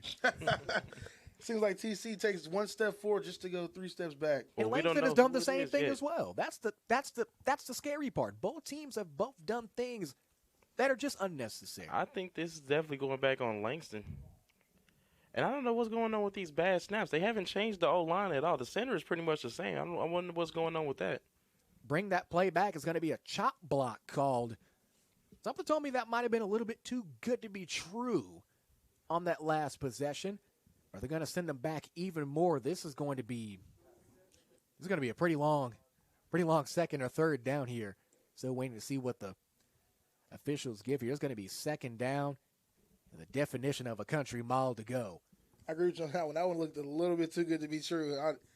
For him to break that and just break off that fast, it was just crazy. Another bad snap. Knight trying to get back on it. He looked to be down, and the officials will rule him down at the 5-yard line. Now this possession, this drive will tell the tale for this Texas College defense. You're making plays, bad snaps, there's flags. You have to capitalize. It is that simple. You have to capitalize. But let's really talk about how the time of possession that Langston has had the ball. I mean, they've had it for well over 3 minutes. About 3 to 4 minutes at this point. 10:46 left to go in the fourth quarter. Clock is rolling. Drop should have been over a long time ago. Scoreboard is showing 3rd down and 39 to go. This might actually be the longest first down I might have ever seen. It looks like it might get even harder, as it looks like after the back got the handoff, might have slipped under his own will, and it's going to be 4th down and almost 40 yards to go. Almost half of the length of the field to march. That's hands down. I've watched a lot of football games in my time, and I know you guys have as well. That might be the longest first down I've ever seen. And it might be, the Texas College is definitely set up for some good field position right here. Barring a just a spectacular punt or even a muff, the Steers might start their offense in Langston territory. This is prime ground to get some points on the board. 9:56 left to go. Langston taking their time. Punter in his own end zone. The kick is up. They got the first bounce. We see where it rolls. And it looks like it might not even cross the 50, and it won't. Looks like it's going to be right on the 48-yard line. It's almost as if you can tell the complete difference of not having your starting quarterback and your 2 dual capability running backs in. As soon as they step out, Langston starts to struggle. Well, of course, every once in a while, especially in games like this down the stretch, got to get your young guys in, especially in the Sooner Athletic Conference. 3 nationally ranked teams, could be 4 in a matter of a couple of weeks. So you never know. You got to get young guys opportunities in when you can, because I understand sometimes you got to rely on your star power, but at the end of the day, what happens when they can't play? Not everybody can play the entire time. There's injuries, there's suspension, there's grades. There's just a lot of independent variables that can play into a team over the course of a long, brutal season. Here's Sadler back in the gun for the Steers. Gonna keep it. He's got a man. Even after he's hit, he makes the throw. That's a heck of a throw. He's got one more man to beat around the corner, and he gets knocked out of bounds inside the Langston 20. Dylan Bolslavsky? Yeah, great job. I'm proud of you there. Great That was job. actually pretty good. That was really good. That was really good right there. That was an amazing play. After getting hit there, that was this quarterback, I'm telling you, man.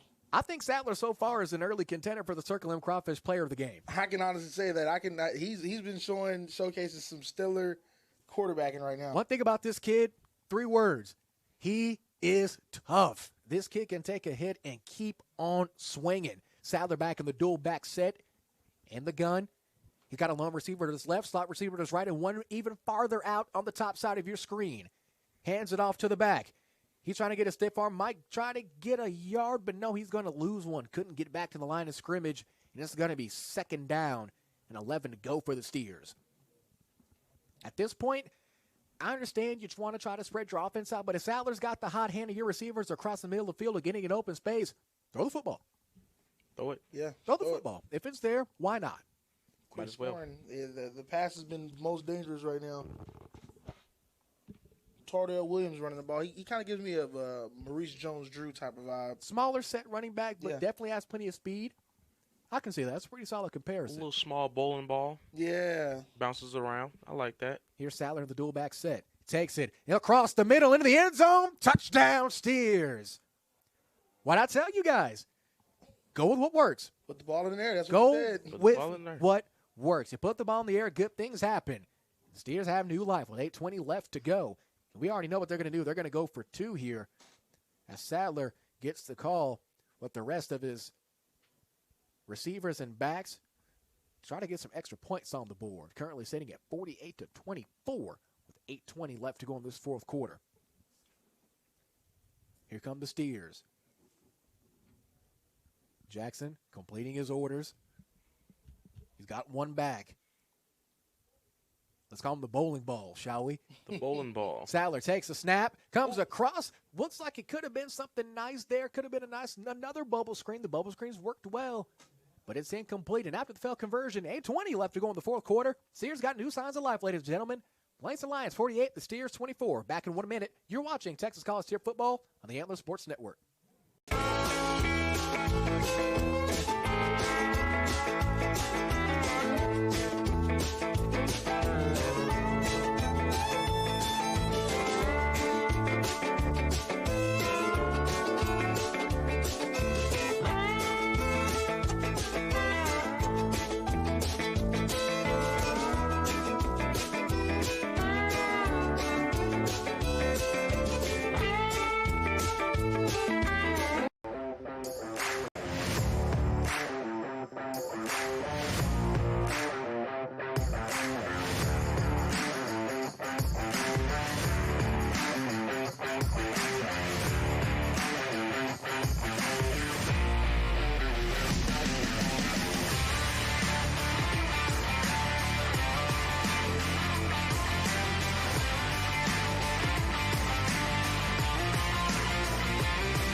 Fourth quarter of play, 8:20 left to go here. Christus Trinity Mother Francis Rose Stadium at Earl Campbell Field. Jarrett Jones, Christopher Jones, and Cameron E. Overstreet here to my immediate right in the Kelly's Tattoo broadcast booth for college football on the Antler Sports Network. Texas College here to kick things off yet again after the fantastic scoring drive put together by the Steers, set up by the Bat Snaps, a multitude of penalties by the Langston Lions. Let's see if they can capitalize yet again, if that defense can make something else happen. The kick is in the air. Line drive kick, plenty of distance. Ball's taken at about the 15-yard line. He's got a block, and he's immediately hit. He's got to keep getting a couple extra yards, and he's still up and going. He got hit at about the 25-yard line and ended almost at the 35. He just kept on twisting and twisting and twisting through the D. Like a pinball. Everybody wants to strip, and not enough people want to tackle. That's exactly what that looks like. I just noticed that our kicker is he's left-legged. He kicks We have with a his left-legged quarterback, a left-footed left-armed quarterback, and a left-legged kicker. It's just amazing. TC decided to go left. That's why they ain't right.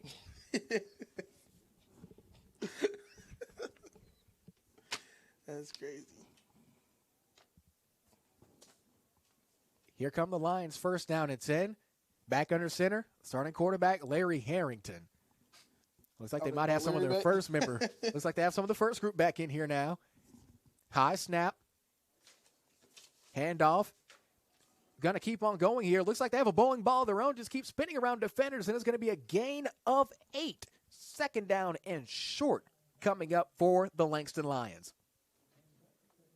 Looks like the third string quarterback, Randall Terror, was short-ended as they put in their starter. I think they got a little scared. The TC might actually try to make a little comeback in the 7 minutes. 7 minutes? I'd say that's a medium amount of time. 48-24 still your score here. Second down and 2 to go, ball on the 43. Harrington takes a snap, hands it off again. He's met at the line of scrimmage, and he might have gotten that first down, and they say they do. Well, think about this Langston team. 3 running backs, 4 different running backs we have seen today. All 4 of them, end over end, relatively solid. They've been pretty darn good so far. All of them, yeah, showed some type of running style, and all of them are hard to tackle. That's what has been known. None of them go down easily. And all of them have been able to turn upfield and use that breakneck speed if they absolutely have to get into open space. First down and 10, fresh set of downs on the 45-yard line. 7:06 left to go in the fourth quarter of play. Here's Harrington. In the gun, has one back, hands it off to him again. Surprise, surprise there.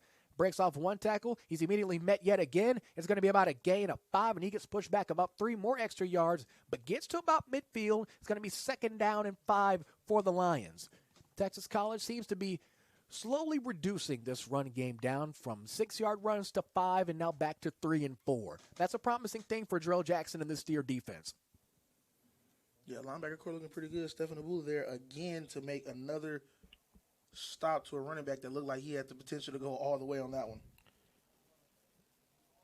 Defense, the Steer defense making a couple of changes here. 5 down linemen for the Steers. Trying to go head up with the Lions. Bumbled snap. Harrington falls down on it, and there it is again. The center woes continuing for both teams so far this game as we get ready to approach the 6-minute mark. I was looking at that. That center was a little bit too high when he snapped the ball. It looks like they're going to make that substitution. Nice little center change.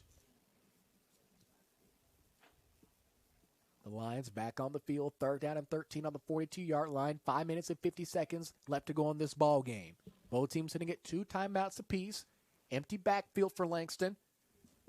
Harrington's going to have to get it out quickly here with this Steer 5-down set. Jump there. Didn't cross the tackle line. It's going to be bobbled. Pass was intended for a receiver and couldn't bring it down. And could have been definitely intercepted right there. Ironically, it was quarterback to quarterback there. Harrington with the throw to Frequan Washington, who started majority of this game under center. Also, that's going to be 4th down. It's punt time for the Lions, it appears to be. Also, it was also ironic. They take out one Cameron Moore, the center that they've been working with, and put in Cameron Hopes, another center. I guess you can say they put in Cameron Hopes in hopes of getting some better snaps, I guess you could say. Most definitely, because that was a perfect snap there. But I wonder what's going on with him, because, I mean, at the beginning of the game, he had some pretty good snaps. Maybe the heat's getting to him. Texas Heat is something else. It is not for the weak as the punt is away. Texas College done a great job of getting to those punts so far. Fair catch called for, and he grabs it. Texas College offense marching back onto the field. 1st and 10 for the Steers. Ball to be placed on around the 19-yard line. The Steer offense, they got into the end zone. Do you keep going back to the well, or do you try to switch things up? Keep doing what they're doing. That twin back set that they got has been definitely working. Definitely been working. Let the wide receivers do their thing, and we'll all enjoy the Sadler show. Listen, we've all enjoyed the Sadler show. Absolutely, this kid has put on a show. Can't wait to see his stats setting in this ball game. Here's that dual back set. 3 receivers, 1 in the slot. Sadler in the gun. Takes the snap. Has a back behind him, taking his time, makes a throw across the field, and he had a man wide open across the middle, just couldn't get it to him. He had some pressure, but a great job by the right guard, Jalen Benson, to make that backside block and protect Sadler for a couple of extra seconds there. Sadler just couldn't complete the throw. Yeah, it was a beautiful pickup there. Not a lot of guards can actually see that, but because he picked him up, it gave Sadler a lot more time than what he was usually accustomed to in his game. Pass intended for Lister. It'll be 2nd down and 10 now for the Steers. These last 2 drives for the Steers have actually been pretty good for the O-line. Yeah, not a lot of people in his face this drive. Here's Sadler. Looks like there's a miscommunication there. One-handed catch made there by Trayvon Brown, but he's going to lose one. Looks like there's been a miscommunication there between Brown and his running back tandem partner Williams. Looks like they need to cross there in front of Sadler, but looks like they might have ran into each other, resulting in a loss of 1. It's going to be 3rd down and 12. Might have been a loss of 2 there. 4 minutes, 50 seconds left to go in this ball game. Time slowly winding down for the Steers. Here's Sadler. He's got Brown to his right. 4 receivers, 2 in the slot. Sadler takes the shotgun snap. Looking, he's got time. He's got a man on him. Tries to carry him with him. He's just going to lose 1 more yard. It's going to be 4th down and long for the Steers. Sadler's been sacked all game. He's got to get, but you got to throw that one away. I feel like maybe because of this angle here, Christian Mother Francis Rose Stadium, but it looks like he might have had just a little bit of time to try to get that ball away. We've seen him throw the ball away. He's done it, I want to say, around 3 or 4 times so far this game. Guess just didn't have enough time to get it out there as the Steers face a 4th down and long. I don't know if this might be punt time yet again. I don't know if Sadler could try to pull off a pooch kick. I think he tried to make something out of nothing out of that one. It's this late in the game. You don't want to just make a dead play. You want to try to make something good. Here's Sadler. Sadler in the gun. Stepping up. Finds a man around the middle, and it's almost picked off, but it's tipped incomplete. It's going to be a turnover on downs. Possession will go back to the Langston Lions automatically with perfect field position inside of their own 20. If I was a betting man, I'd most likely say that Langston might get something out of this possession here. They've done a pretty solid job inside the red zone of leaving the red zone with points with 3:44 left to go. Ball on the 17-yard line as Lions get back on offense. It'll be Harrington back under center. Well, I don't know. Looks like Scott's back in as well. I definitely smell a turnover right now. That's what I smell right now. I'm smelling the turnover. I'm smelling it. I'm smelling the turnover right now for TC. Let's see if your prediction comes to fruition. 3:44 left. Harrington in the gun. Takes a snap. Here's the handoff. This might be their safest option. And absolutely so. He gets in the end zone for a touchdown. But there is a flag on the play. You must be feeling that holding call, huh, Chris? I definitely am. I seen it. I seen it too. I seen it.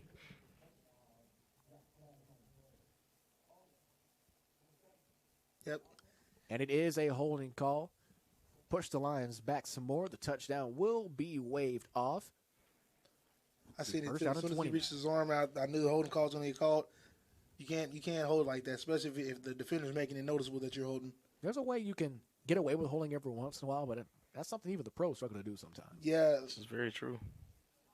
I mean, there's been a few holding calls that I thought would have been called this game, but they've been inside holding calls. If you notice, that is guards true. Usually get away with those. That is true. They did get away with a few of them. Tackle? Nah, you're not going to get away with that a lot. 3:27 and counting left to go in the 4th after the penalty. Here's Harrington. Fakes the handoff. Looking downfield. He's got a man wide open in the end zone, and that is an HTO touchdown. No flags. He was wide open. He was wide open for that easy 6. That was an amazing throw by Harrington. Harrington, one thing I'll notice about both of these quarterbacks, both Harrington and Sadler, they have the great ability to fake the handoff and look down the field. Sometimes a handoff might be your first read, but if you see something down the field, pull the ball back, make a fantastic throw, be poised in the pocket, and get into the end zone as they just did with 3:19 left to go in this 4th quarter. It's now 54-24. I'm mistaken. I think I might be actually wrong on this one. That's like the first time they've actually thrown it over top on the secondary today, hasn't it? Well, I want to say so. So far, Texas College secondary has been relatively solid in locking down things deep down the field. The safety's actually been playing pretty good ball today. Been open as the middle, but a flag caught, and this looks like it might be a delay of game penalty, and it will be. That'll make this field goal just a tad bit harder for the Lions if they try to get a PAT and make this 55-24.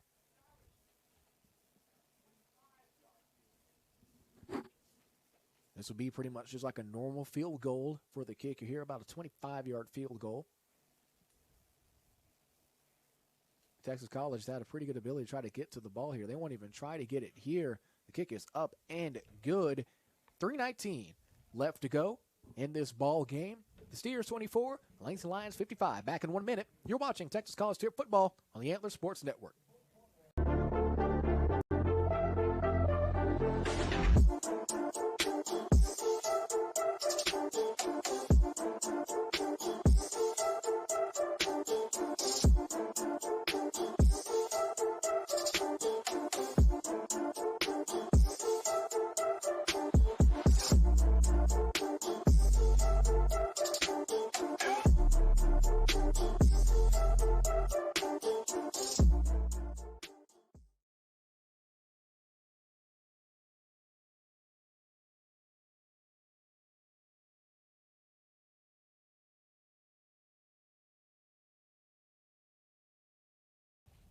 Back here in the fourth quarter of play, 3:19 after the Langston Lion touchdown. Be sure to keep it after this. We'll recap what we all noticed as a panel for this ball game between the Steers and Lions and the East Texas Benefits post-game show. And get you guys ready for the rest of this Texas College Steer season. Here on the ASN, we'll be broadcasting the remaining 3 home games, including the homecoming game live from All Saints Milborn Stadium in Tyler, Texas. As the kick is up, corral at about the 20-yard line. Couple of blocks downfield. If he could turn this corner, he might have something. Makes one man miss. He has the corner, and he gets brought out of bounds right at around the 35-yard line, it might be. Officials will mark him down at the 38. I see you guys pointing. It might be yet some more chirping on the field. Yeah, I knew that. Every time somebody goes to the other sideline, it can't be nothing not said. Always. 24/7. He seems to be still talking to the official. I guess not happy with something. This is why part of me, I'm 50-50, because I know we saw this at the USFL during their broadcast. They have a field mic where you can hear exactly what they're saying. For risk of exposing our ASN audience to some, I would believe, is pretty profane language, I would love to know what some of these guys are saying on the field as the Steers take over 1st and 10 from the 38. Here's Sattler on the gun. Hands it back off up the middle. He's got some room. Looks like it's going to be a gain of around 4 to 5. It's going to be 2nd down and medium for the Steers. Tardell Williams, the bowling ball. Go to bowling ball again. Bowling ball looking to make something happen here for this TC offense as we get ready to hit the 2-minute mark. 2:48 left to go in this ball game. Ball now on the 42-yard line. That last carry was a gain of 4. It's now 2nd and 6 for the Steers. Sadler back to his right. 2 slot receivers. Takes the snap. Relatively no snap. Quick pitch and go. He's going to be made immediately at the line of scrimmage. No, they're going to say he gained 1. Clock still running. I thought he fell out of bounds, but the defense are going to call him inbounds. It'll be 3rd down after the gain of 1. 2 minutes, 17 seconds left to go in this ball game. If you're Texas College, let's just get something positive. Something we can go into the locker room with to make you smile, you know? You're not going to get all these points back in 2 minutes and 4 seconds, but you can surely carry some kind of a momentum. Trips wide receivers at the top of your screen. It's Sattler looking middle, and he finds his man. He is hit and drops the football. Incomplete pass. Would have been a heck of a play if he could come down with it. He was sandwiched by 3 Lions defenders. I'm not down on the field, and I haven't played football in a while, but that looked like I might hurt a bit. Yeah, to know you jumped up and you can't go down because they're on you like that, hey. Dylan did it pretty good, though. That's a tough situation to be in. Either way, is after the incompletion at 4th down and 6th, Sierra's going to go for it. They've gone for it every possession. Pretty much every possession so far in this game. I feel pretty confident. Sattler got it. I'm pretty sure he can get this. Sattler's shown that he can get through a lot so far in this game. Takes a snap. It's going to be handed off to the bowling ball. If anybody can get it, it's him. He's got a little bit of room down the sideline. Look at him go. Cuts across the middle of the field, and he gets just inside the 30-yard line. Fresh set of downs for Texas College. The bowling ball strikes again. Tardell Williams, the bowling ball. We got some trash talking from 33 on the sideline there. Flag is thrown, it looks like. Yeah, it looks like that flag is on the Texas College sideline right about the 45. Coach Jackson, once again, not happy. One good thing happens. Next thing you know, a flag is thrown. James Grace. Flags have been a big thing in this game. Flags have been pretty much the story. so far in this game. That has been the game. Majority of the yard. I wonder how many penalty yards do we have in this game in total. That's something we might need to count. 10-yard penalty called against Texas College, so at least it wasn't a 15-yard penalty. Okay. That's something I guess you could hang your hat on this fourth quarter as we move the ball back. Number 6 again. As we move back to the 36-yard line now. First down and 10 for the Steers. Tardell Williams with a good run. I'm a betting man. I'm giving the ball back to him. That was a good run for a 4th down. I was not expecting it. I don't think Langston was either. He got out of the backfield relatively quickly. For a small cat, he's got some good acceleration. Langston in the gun. Fakes the handoff. Has a man down the middle just short. He gets hit almost immediately after letting that one go. Langston cornerbacks have a real problem of covering the post routes. That's what it looks like. Really? Anything inside, they just struggle with it. They've struggled really entirely keeping up with the size, like you say, the lankiness and the overall raw speed of these Texas College receivers. One thing about these guys, they can get open.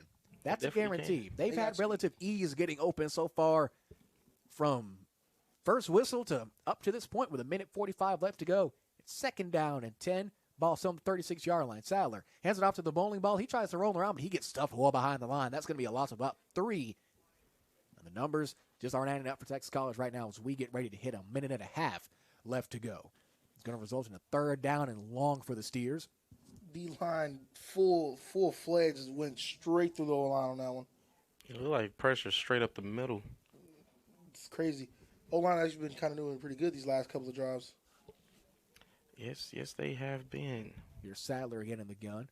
That's the bowling ball. Williams to his left. 3 receivers at the top of your screen. 1 lone receiver at the bottom of your screen. Low snap. They're bringing the rush. Sadler gets rid of it, thankfully, and he gets hit yet again. Sadler's slow to get up there. And the sad part is you keep seeing hits like this, and you know it's coming eventually, but you don't want it to be the hit that you don't want it to be the straw that breaks the camel's back. Yeah. Because no matter how tough you are, you can't keep taking hits like that. Eventually, they're going to catch up with you. Especially this late in the game, I wouldn't want to really put my starter out there in harm's way anyways. On our depth chart, the backup quarterback is T.J. Hoefkin, who's made a killing for himself so far in the receiving game with 1 minute, 1 lone second left to go. Hands off to the bowling ball. He stiffs arms a man, and it's going to be yet another flag on the play. Thankfully, I don't think it's an unsportsmanlike call penalty. It's thrown right at about the line of scrimmage with the lineman. Maybe it was a holding or a legal hands to the face or something. Most likely. Wait to see what the officiating crew decides to give here. I just noticed that they went with some different DBs going into this quarter. Going to be holding on Texas College. That penalty is declined, and Langston will take over after the 12 run downs. 1st down and 10. Ball's going to be about the 39-yard line. And chances are Quentin Morgan and the Lions are just going to take a couple of knees and head on home tonight with 56 seconds. We'll head on this afternoon with 56 seconds left to go. Want to let you guys know to stick around.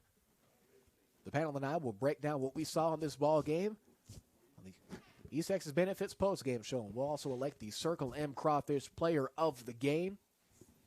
And get you guys ready for the rest of this Texas College season. We once again be streaming the remaining 3 home games for the Steers this year. Harrington back on the field. Looks like they have gotten into victory formation. Here's a snap. Knee gets taken. And the clock is now rolling. Maybe one more knee. And that just might do it for this ball game here at Christus Trinity Mother Francis Rose Stadium. Official places the ball back down. And we'll further get into this before we get into the post-game show. No matter what that scoreboard says, there is a lot of upside for this Texas College team. There definitely is. We'll break that down as we get closer and closer with 20 seconds on the clock to the East Texas Benefits post-game show. The final knee will be taken as both teams gather around on their respective 50-yard lines to hopefully cordially gather at midfield. Certain players probably won't be allowed to sit on this line right here. That's what it's sure starting to look like. The game is over.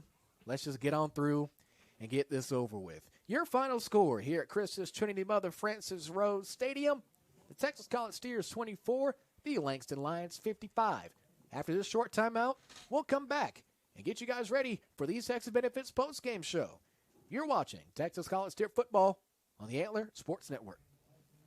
Nippet Golf utilizes true golf simulators to cater to the avid golfer and those new to the sport, with True Golf technology offering advanced analytics. Feeling hungry? Try the Knockout Pizza, Parmesan Crusted Pretzel Bites, or the T-Box Tacos. Bring your own clubs for parties, corporate events, fundraisers, league play, and more. Take the green on 97 prestigious courses. Learn the game of golf from PGA Tour champion and Hallsville native Roy Pace. Enjoy a day out with friends and family with hourly passes and memberships available. Nippet Golf Longview, 414 West Loop 281.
rules of the road must be taught the proper way to ensure the highways and byways of the great state of Texas are safe for generations to come.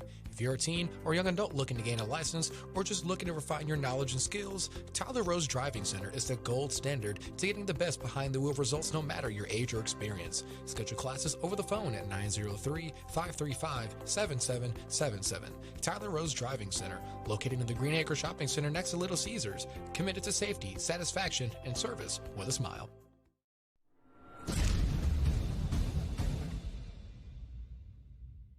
Hello to all my entrepreneurs and business owners. I am the Carlos Leguizamo, CEO and owner of Order Digital. We are a creative service agency that focuses on multimedia, marketing, and branding for your business or brand. We have shifts running 24/7 to suit your schedule and work with all budgets to bring your ideas to reality and raise them to the golden standard in your industry. Look for us on Google and all social media platforms. Also, hablamos español. Thank you and God bless.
Car is one of the most important purchases you'll ever make. It's how you drive to work, how you take the kids to school, and how you get to some of life's biggest moments.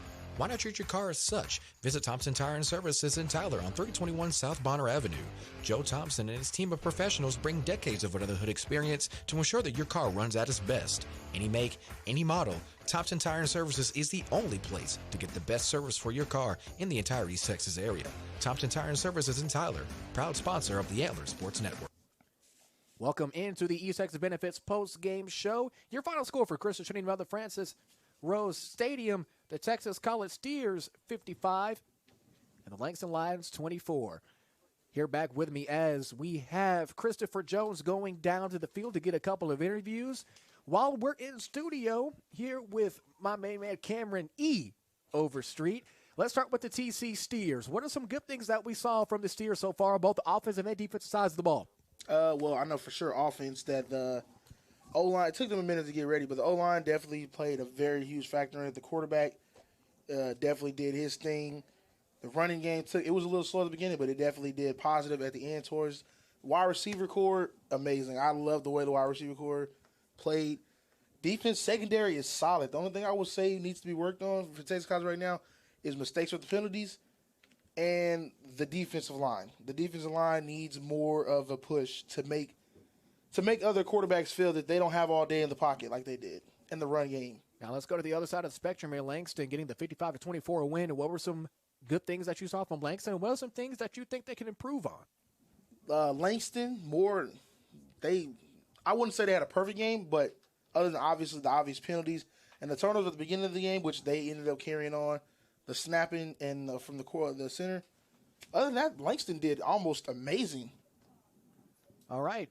Right now, I can see our interviewer, Chris Jones. We have him down on the field with, I easily believe, is the recipient of the Circle M Crawfish Player of the Game. Quarterback from Princeton High School, number 12, Isaiah Sadler. Can you hear us down there, guys? Hello, can you hear us? Are they there? Can you hear us down there? Hello? Yeah, I can hear you. I'm sitting right here right next to the quarterback. All right, sounds good. Quarterback, how you feeling? I'm feeling good. Not the game that we necessarily wanted, but there's a lot of good things. So we're going to go into practice on Monday and try to capitalize on those things that we did well. Try to learn and work on those mistakes that we made, and we'll be all right. It was a good opening game for us, and for sure. That's good to hear. What's one of your plays that you really enjoyed? out there? What's one like? Run me through that. I think one of my favorite plays was throwing the ball out to Coop out there on a fade ball. That man, he's athletic. We have a bunch of athletic receivers out there, and it's so easy playing quarterback when you got guys that can make moves and get open. And so, I mean, there were a bunch of plays that I could say were favorite. There are a bunch of things that we did well, but that's one that sticks in my mind. And we're definitely going to try to, do more of those, try to get on one-on-one matchups and with our best receivers. And, yeah, I'd say that's probably my best play, though. Now, what's one thing that you feel like you need to work on coming into this week's practice? Definitely getting rid of the ball, making reads better. Whenever they're bringing blitzes, recognizing where they're coming from. And yeah, just trying to get the ball out quick. I think there were a few times I held on to it a little too long. Took a couple sacks and we could have had a big play. So that's the thing I'm going to work on most moving forward. Well, moving forward, I hope to see you in a whole lot of more of Texas college football. Hey, man, you have a good game. Absolutely. You have a good day. Thanks, sir.